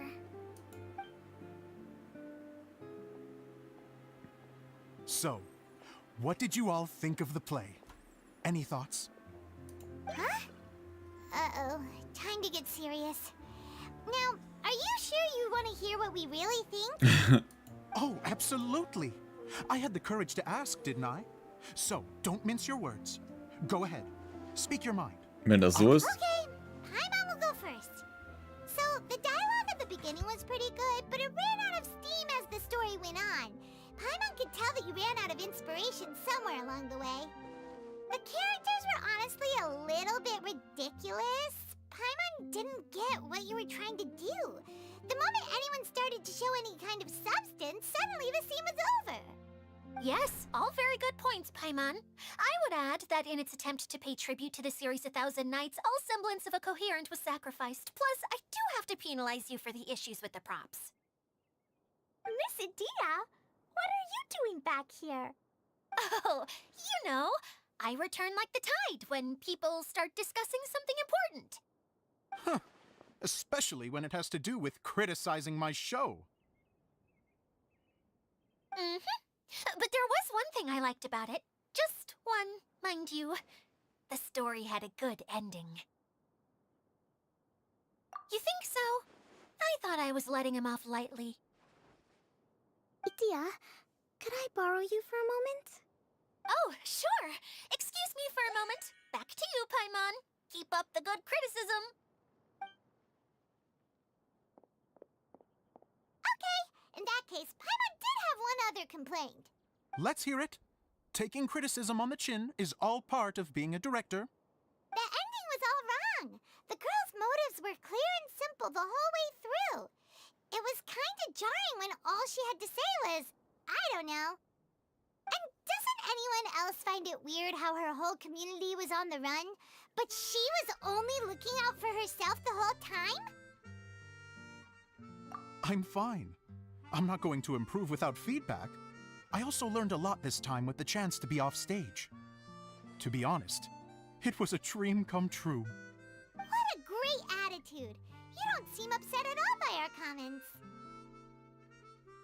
I wouldn't say I'm completely unaffected, but you're only speaking the truth. They're all very valid points. Still, now that Paimon thinks about it, you did finish the script in a bit of a rush. Maybe we are being a little too hard on you.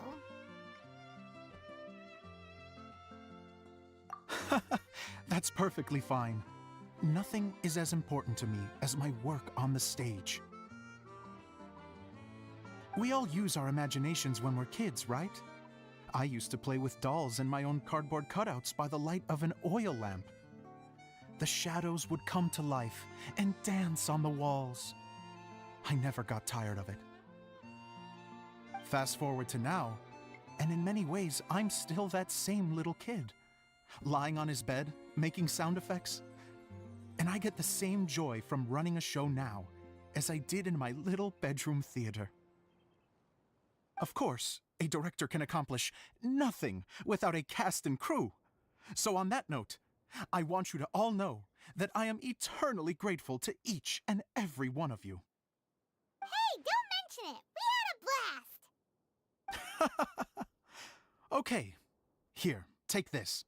Your component, as promised. It's the bottle from the show! The one that lit up when I blew into it. That's right. Can you guess the secret behind why it lights up? Oh, maybe there's an invisible fairy inside that opens its eyes when you blow into it. Bingo! You guessed it. That should do the trick. Oh, wait, this needs tightening up a little. Hold on, this will only take a second. This outfit's more fashionable than I imagined. Excuse me, everyone. Do you have a moment? Especially you, Zosimos. Idia wants to do a little something for you. A dream come true? Yes. She said that as useless as she is, she wants to do something for you as the first person to have heard of your dream of being a director. Her words, not mine. I'd have to disagree, though. I have never thought of Idea as a useless person. How is this suddenly about me? If everybody is ready, then I'd like to invite tonight's male lead to take the stage. Ta-da!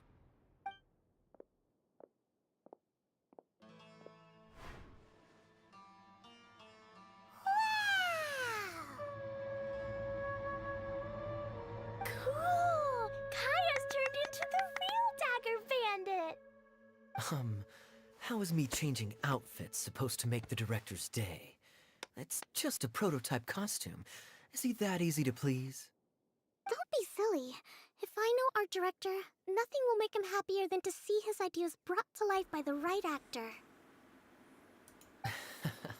Well, then I'm happy to oblige. Who am I to argue with the star of the show? Zosimos drew up countless designs and made a few prototypes before landing on this one.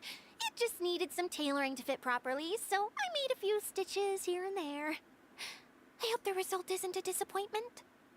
Oh, it's perfect. Idea, Oh, I'm so touched. Thank you all. You've made me happier than I ever thought I could be. Als Zosima das erste Mal sieht, wie sein eigenes Stück aufgeführt wird, bedeckt er sein Gesicht mit seinen Händen. Man hört ein leises Schniefen, seine Augen scheinen feucht zu sein, vor Freude über seinen wahr gewordenen Traum. Ich muss dazu sagen, ich finde das Kea-Outfit immer noch zu langweilig und zu... Es ist zu wenig dran, wenn ich ehrlich bin. Es wirkt halt wie das alte mit ein bisschen mehr Schnickschnack. How are you doing?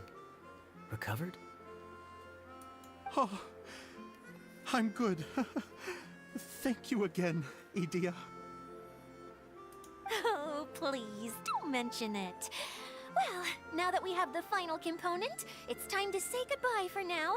Let's head to the core of the Valuria Mirage and get this place fixed up. Can I keep wearing my costume? Please do, by all means. Both of you can keep your costumes. It seems only fair. Yay! Kaya, keep wearing yours too. It looks amazing. I agree with our mage. I'm sure it's not every day you get to play such an unforgettable character. Sure. I think I can be a bandit for a little longer. Bye-bye, Mr. Director. Aber Klee ist einfach nur zuckersüß im Outfit. Kann man nicht widersprechen. Take care, my dear. Ups.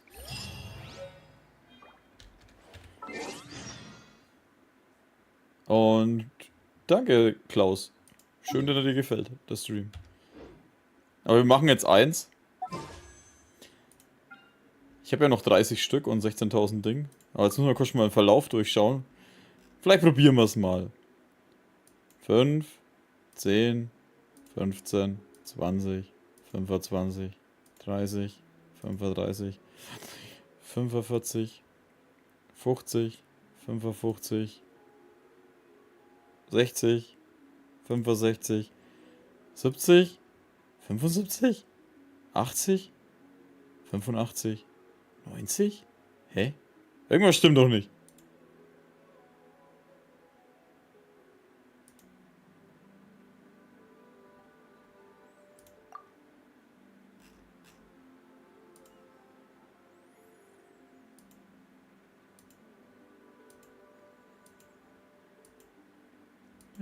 Acht, 9. Warte. Da. DA 5 Sterne. Ätzer. Also wir haben 7.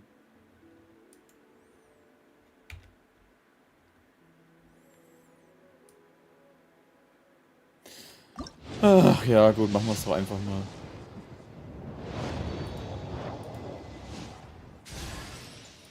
Wow, ein dämliches Schwert bekommen. Ah, ein Ding haben wir auch gekriegt. Mehr nicht.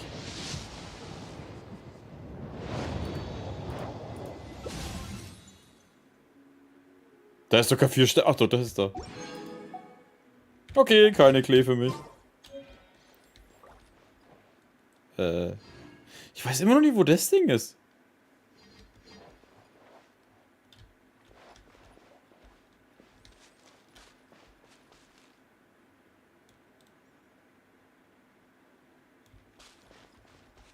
Wollte das Sinn nicht sparen? Naja, solange ich keinen 5-Sterne-Charakter ziehe, brauche ich auch nicht sparen.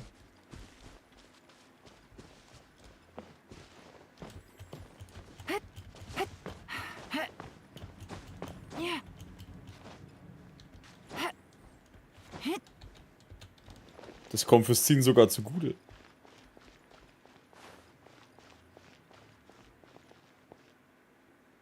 Da ist eine Kiste. Nee, es ist weiter unten. And a trove of potential clues. Hä?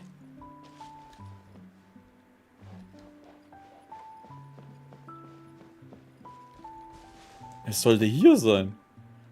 Oh, das ist außerhalb.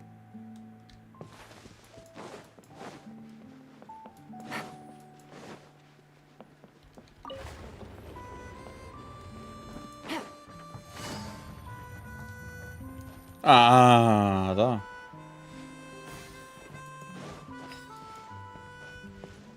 Take it easy. Okay. Warte, wo wollen die hin? Oh, warte, da hinten.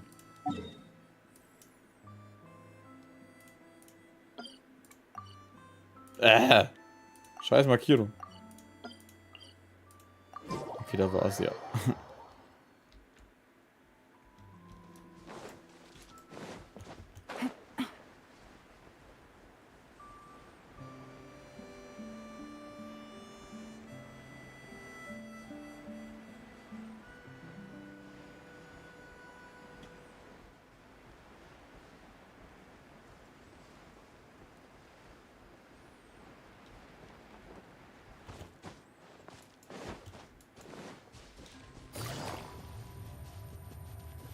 Warum eigentlich da hinten? Ich meine, ich dachte, das machen wir alles von der Mitte aus. Ach so, ja, weil da das Weltending ist und die Jula und die... Was machen die zwei schon wieder? Oh, Eula and Kale, you got back before us. Yes. Idia had the water droplet send us a message just as the show was coming to an end, so we came back here to wait for you. How is Lessig doing? He finished all the maintenance work, but it took a lot out of him. He's now fast asleep in his room. Oh, I feel a little guilty. Wie Klee im Hintergrund voll abgeht. Consider it his atonement. It's only fair that he had to do something constructive before being able to sleep soundly. Seriously, don't waste your concern on him. If you say so. Okay, without further ado, let's go and fix the domain. Isn't this where we first met Water Droplet? Correct. The core of the Valerian Mirage is the largest streaming projector of all, and this domain is one gigantic preprint. Whoa, so everything we've seen is created by this? That's incredible. So, to fix it, same process as usual, right? Do we need to use the preprint? Exactly. Well done. You catch on quick. It's hard to forget after doing it so many times now. Let's get going. This is the final step. Yay! Suddenly Paimon's really excited. The hub consists of these components. All you need to do is place them onto the foundation in the right shape. The right shape? But we've never seen what it looks like. Oh, don't worry about it. Close enough will do. As long as it can spin, it'll be fine. Should be fine. I think. Sometimes you have no standards whatsoever. Warte mal, in der mittleren Sockel.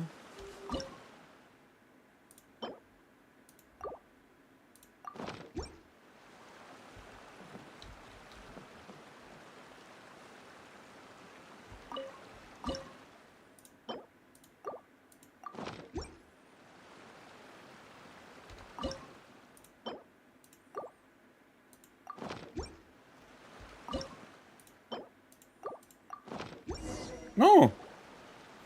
We did it! Echt? But why isn't it turning? The components components are back in the core, and the hub is restored to its proper shape again. That's all we needed to do. Like any wound, it just needs time to heal. It'll probably just start turning again one day in the middle of the night when no one's looking. Really?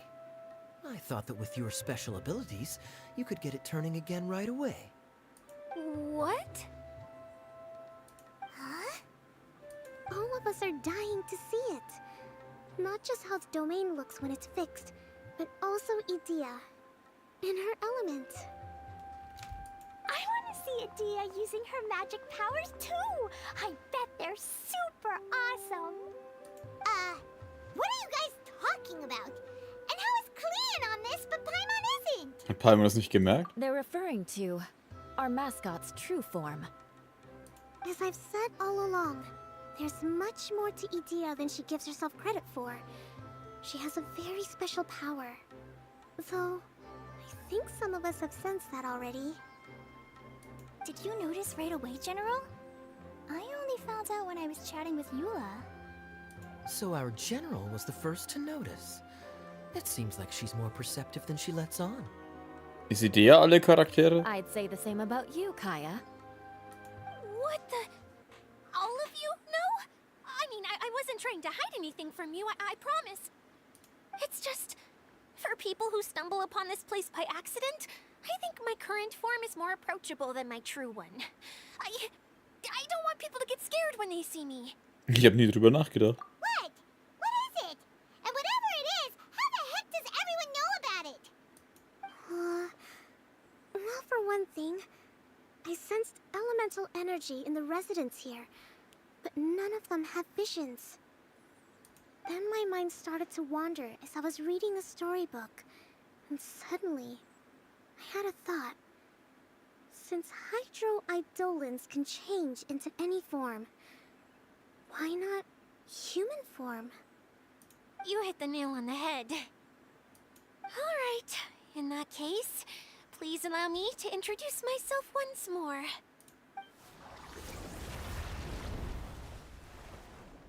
Also doch. Oceanid, who was exiled here when the former Hydro Archon passed away. My name is Edea. Unglaublich, dass du eine Okeanide bist. Ich habe das mal irgendwo gelesen, glaube ich. Wow, Edea, you're so pretty. Now that I'm in my true form, I suddenly feel a little embarrassed talking to you all. Wusstest du, dass ich einen deiner Kumpels 200 Mal getötet habe oder so? You look stunning. You should be flaunting this look at every opportunity. Oh, come on, I'm too shy.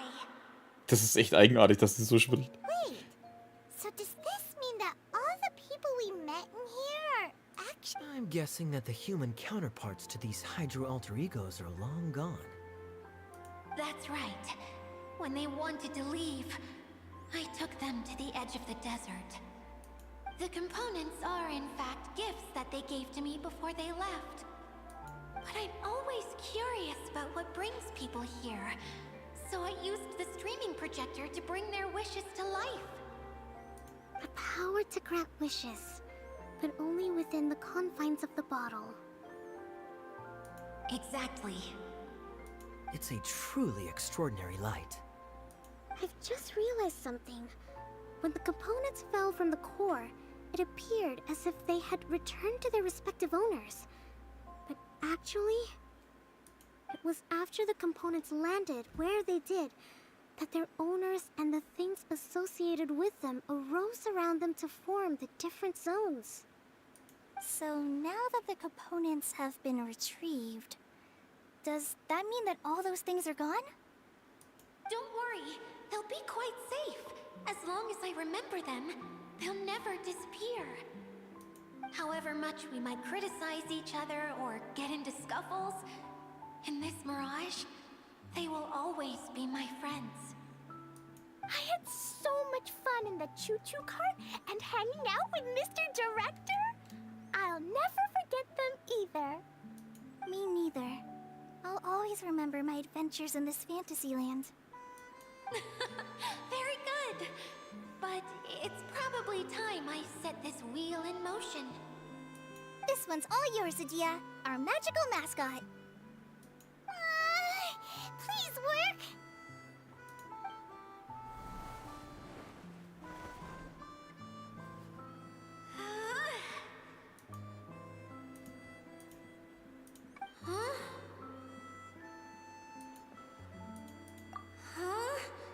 That's strange.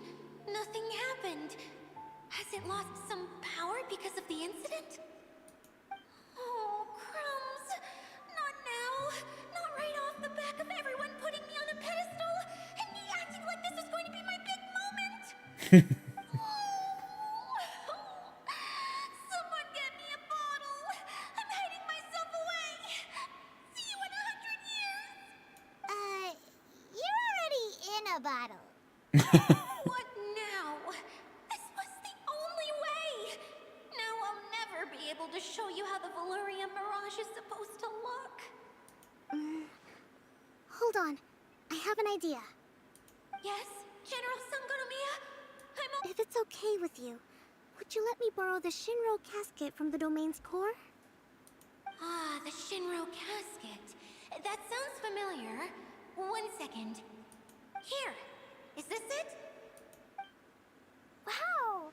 A huge shell! It's the relic that Kokomi mentioned earlier! So this is where it's been hiding! It was once a ritual vessel used for making offerings in the Moun Shrine. It's made from the remains of a yokai called the Shinkiro, and it can listen to the wishes of those who come to pray to build up Shinki, which gives it its power. Several centuries ago, the relic was lost when the last prefect of Yashiori died in battle. Its final resting place was unknown. The pearl that goes with it should be able to sense the casket's location. But when, unbeknownst to anyone at the time, the casket disappeared inside the core of the Valyria Mirage, the pearl's light died out. Huh? How come? Well, imagine it was a sound instead of light. If the room is too big, you can't hear anything from outside the door, can you? Oh, I get it now. The shell must have been having too much fun one day and got locked in the solitary confinement room. I understand now, too. The core has been wearing out recently.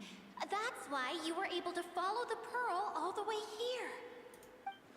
Klingt wie der Schatzkompass, den ich benutzt habe. To get back to the story, without the offerings at the shrine, this vessel quickly loses its power. Yet countless people who have visited this domain brought their wishes with them and left a small piece of themselves behind along with their gifts. These have the same effect as the offerings at the shrine. Wow! I never knew this thing was so powerful. It is. Powerful enough to help you repair the Valyria Mirage with any luck. But what do I do with it? It's simple. We just need to awaken it by telling it what we wish for. For example, my name is Sangonomiya Kokomi, the divine priestess of Watatsumi Island. And my wish is to use my critical thinking and strategic planning skills to bring a little more joy into the lives of my fellow Watatsumi Islanders, as well as the lives of everyone I cherish. Itia, what do you wish for? Me?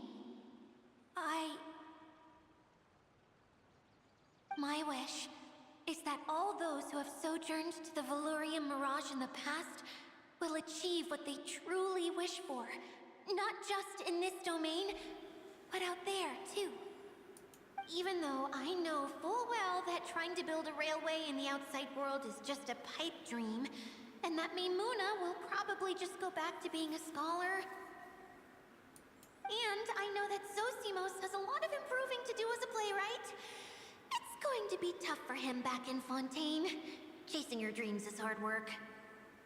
Despite all of that, I still hope that somehow, someday, they will achieve their dreams. Jetzt bin ich gespannt, ob wir Zosimos in Fontaine treffen. Oh, Szene?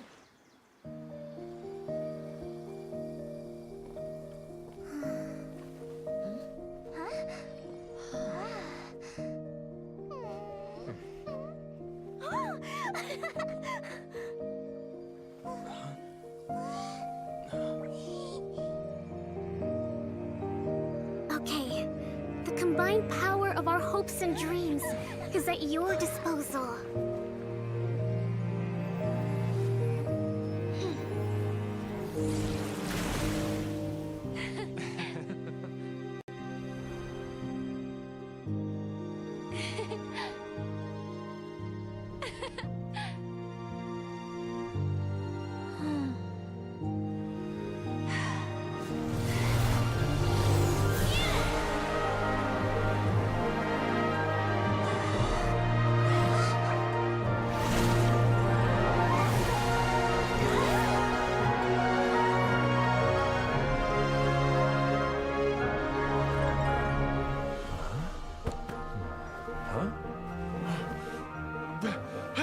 Look! The wheel's been fixed!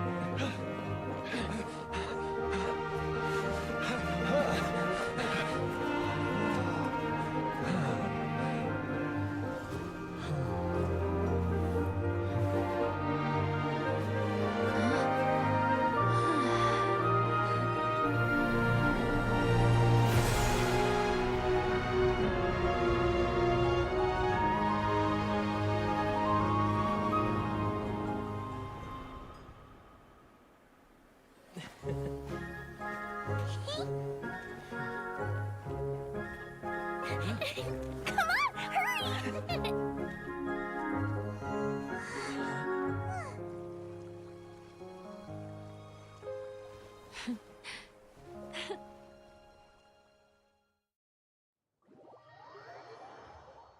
Wie immer sehr schön. Die Sequenzen sind immer das größte Highlight. Yay, Dia, you're back to normal. Geht's dir gut? Everyone's praise and curious questions went to my head. I said so many things I'm so ashamed of, and I lost the courage to live on. Please don't say that. Yours was a noble wish. Yeah, and you weren't granting wishes for yourself. You did it for other people. I have friends like that too. Other people's hopes and dreams are what motivate them. They'll work tirelessly just to see them smile. If you ask me, that's one of the most noble things a person can aspire to. Please, no more praise. I'm really not comfortable with it. It makes me feel so ashamed. Someone like me doesn't deserve so many people's praise. It's like I'm dreaming. Well, at least the domain is fixed now, and all the components are back in place. What's the matter, Klee? I suddenly have loads and loads of more wishes. I want to ride the choo-choo cart again and look down from up on top of the big wheel. Is there a way to get up on top of the wheel, Dia? There is a way, but there's only space for a very few people. That's okay. I can go up by myself. But it'd be more fun with Mr. Honorary Knight. Ich bin an deiner Seite, Fräulein Hexe oder Magier. Are we sure about this? It's so high. What happens if we fall off? Du kannst doch fliegen, oder? Well, yeah, but Paimon's just worried for you. Don't worry, I'll be there to make sure no one falls off. I haven't been up there in a long time myself. Hä? So, jetzt halt. Guten Abend, Kuster.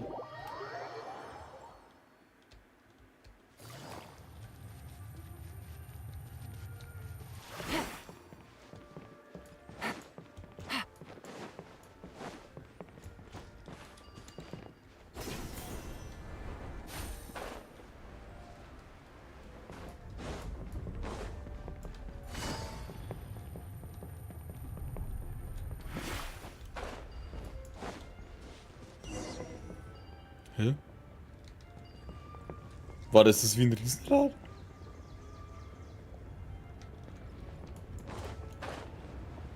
Ach, jetzt kann ich plötzlich da rein. Nein, kann ich nicht.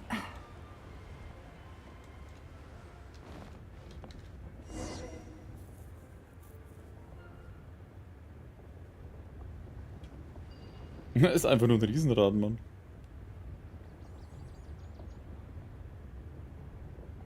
I got a new letter from an Warte, waren wir bei der Burg da hinten überhaupt? situation has changed again. Ah, warte, das ist das große Zelt. Doch, dann war ich da. Stimmt, ja, da hörte der Chuchu-Zug auf. Okay, ich war da. Wow, so high! I can see everything! Idea, next time you need to bring Kaya and the others up here. Sure thing.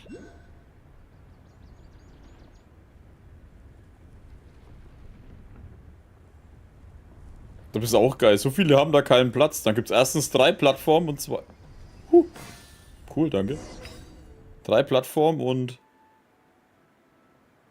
da ist genug Platz, dass da 10 Leute stehen können. Whenever people have to leave this domain, I like to come up here and spend some time alone after I've seen them out. They're always overjoyed when they first arrive and start bringing their imaginations to life.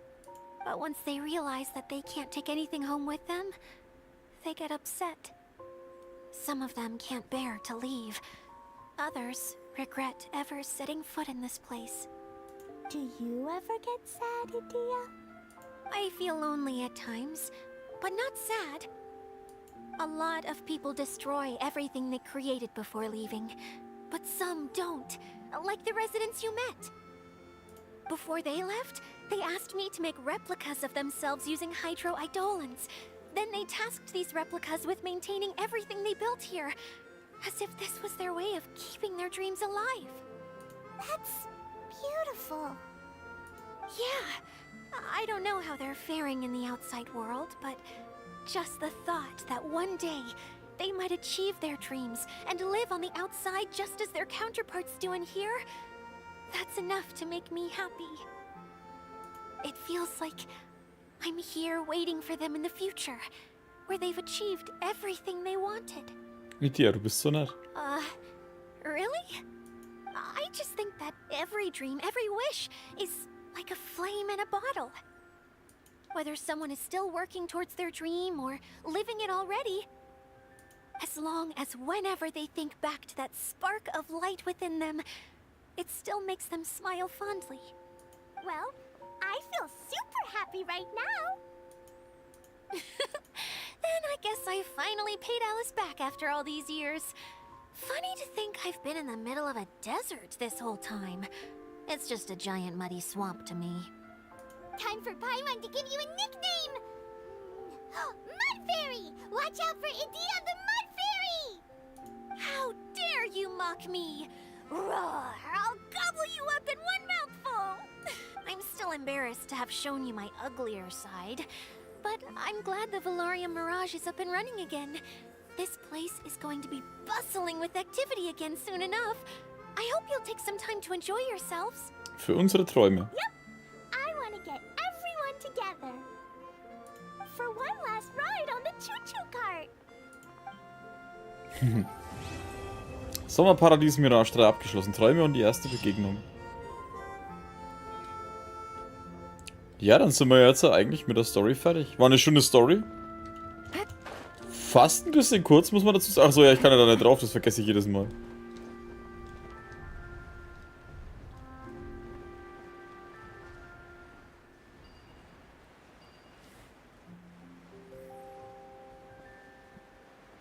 War natürlich auch schön, dass die Jula dabei war. Weil die hat ja sehr vielen gequält. Aber ich hab's gesagt, die haben irgendwas mit ihr vor.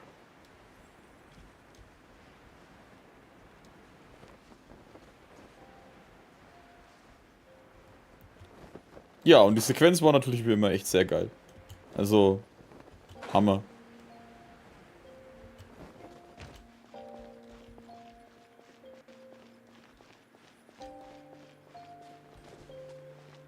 Und die Musik ist echt schön, vor allem nachts wieder. Gretchen?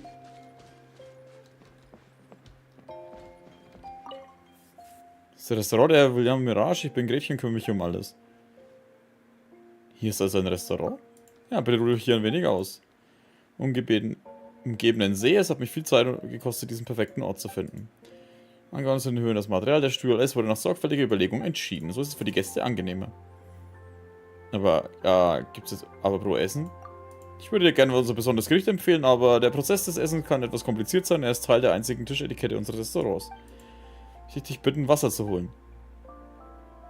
Sauberkeit ist sehr wichtig. Nein, das Wasser muss in den Topf gegeben werden. Dann müssen die Gäste ihr Lieblingszutat in den Topf geben.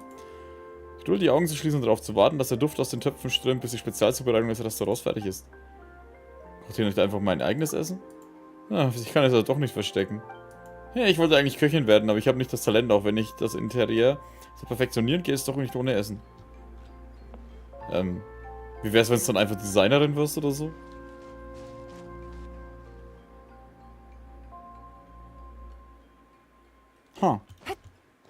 Warte mal, das Fass ist doch so ein blödes... so ein Tröpfchen, oder? Ja, dachte ich mir schon.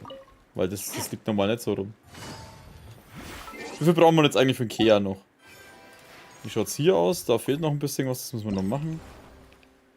130. Okay, das kriegen wir dann das nächste Mal zusammen. Habe ich doch eingesammelt, oder? Ja. Genau. Das geht ja noch Ewigkeiten, ne?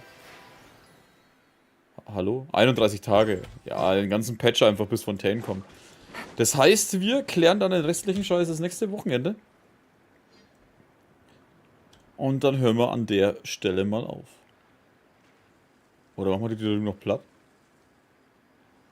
Die sind das nächste Mal auch noch da, aber ich glaube, die machen wir trotzdem noch platt. Ah, warte. Wir müssen ja dann noch was andere Penetratoren machen. Warum kommt jetzt die Musik? In der Nacht soll die schöne Musik sein. Was soll denn das?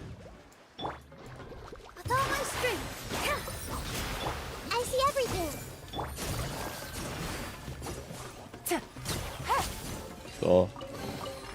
Treasure. One way to draw your target out of hiding. So, aber für die auf YouTube hört es jetzt hier an der Stelle auf. So. Eieieiei. So. Also dann. Bennett runterschmeißen.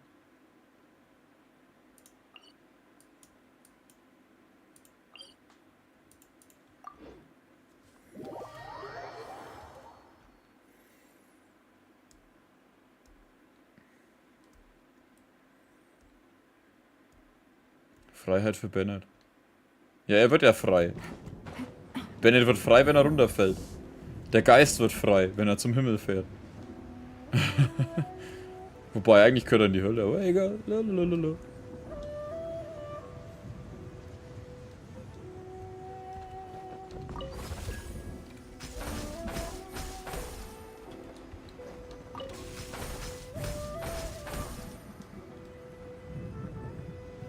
Gute Nacht, Navia.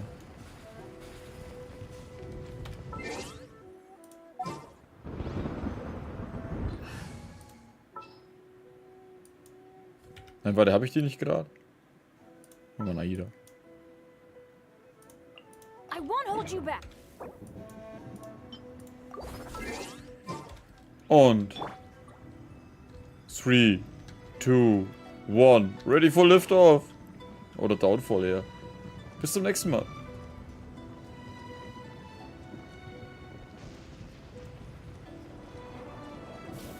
Und trifft er den Spalt? Ah, genau getroffen. Also diese Kante da, wo man das sieht. Und? Bennett down.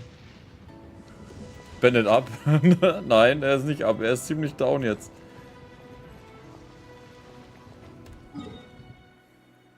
Mögest du das schmoren?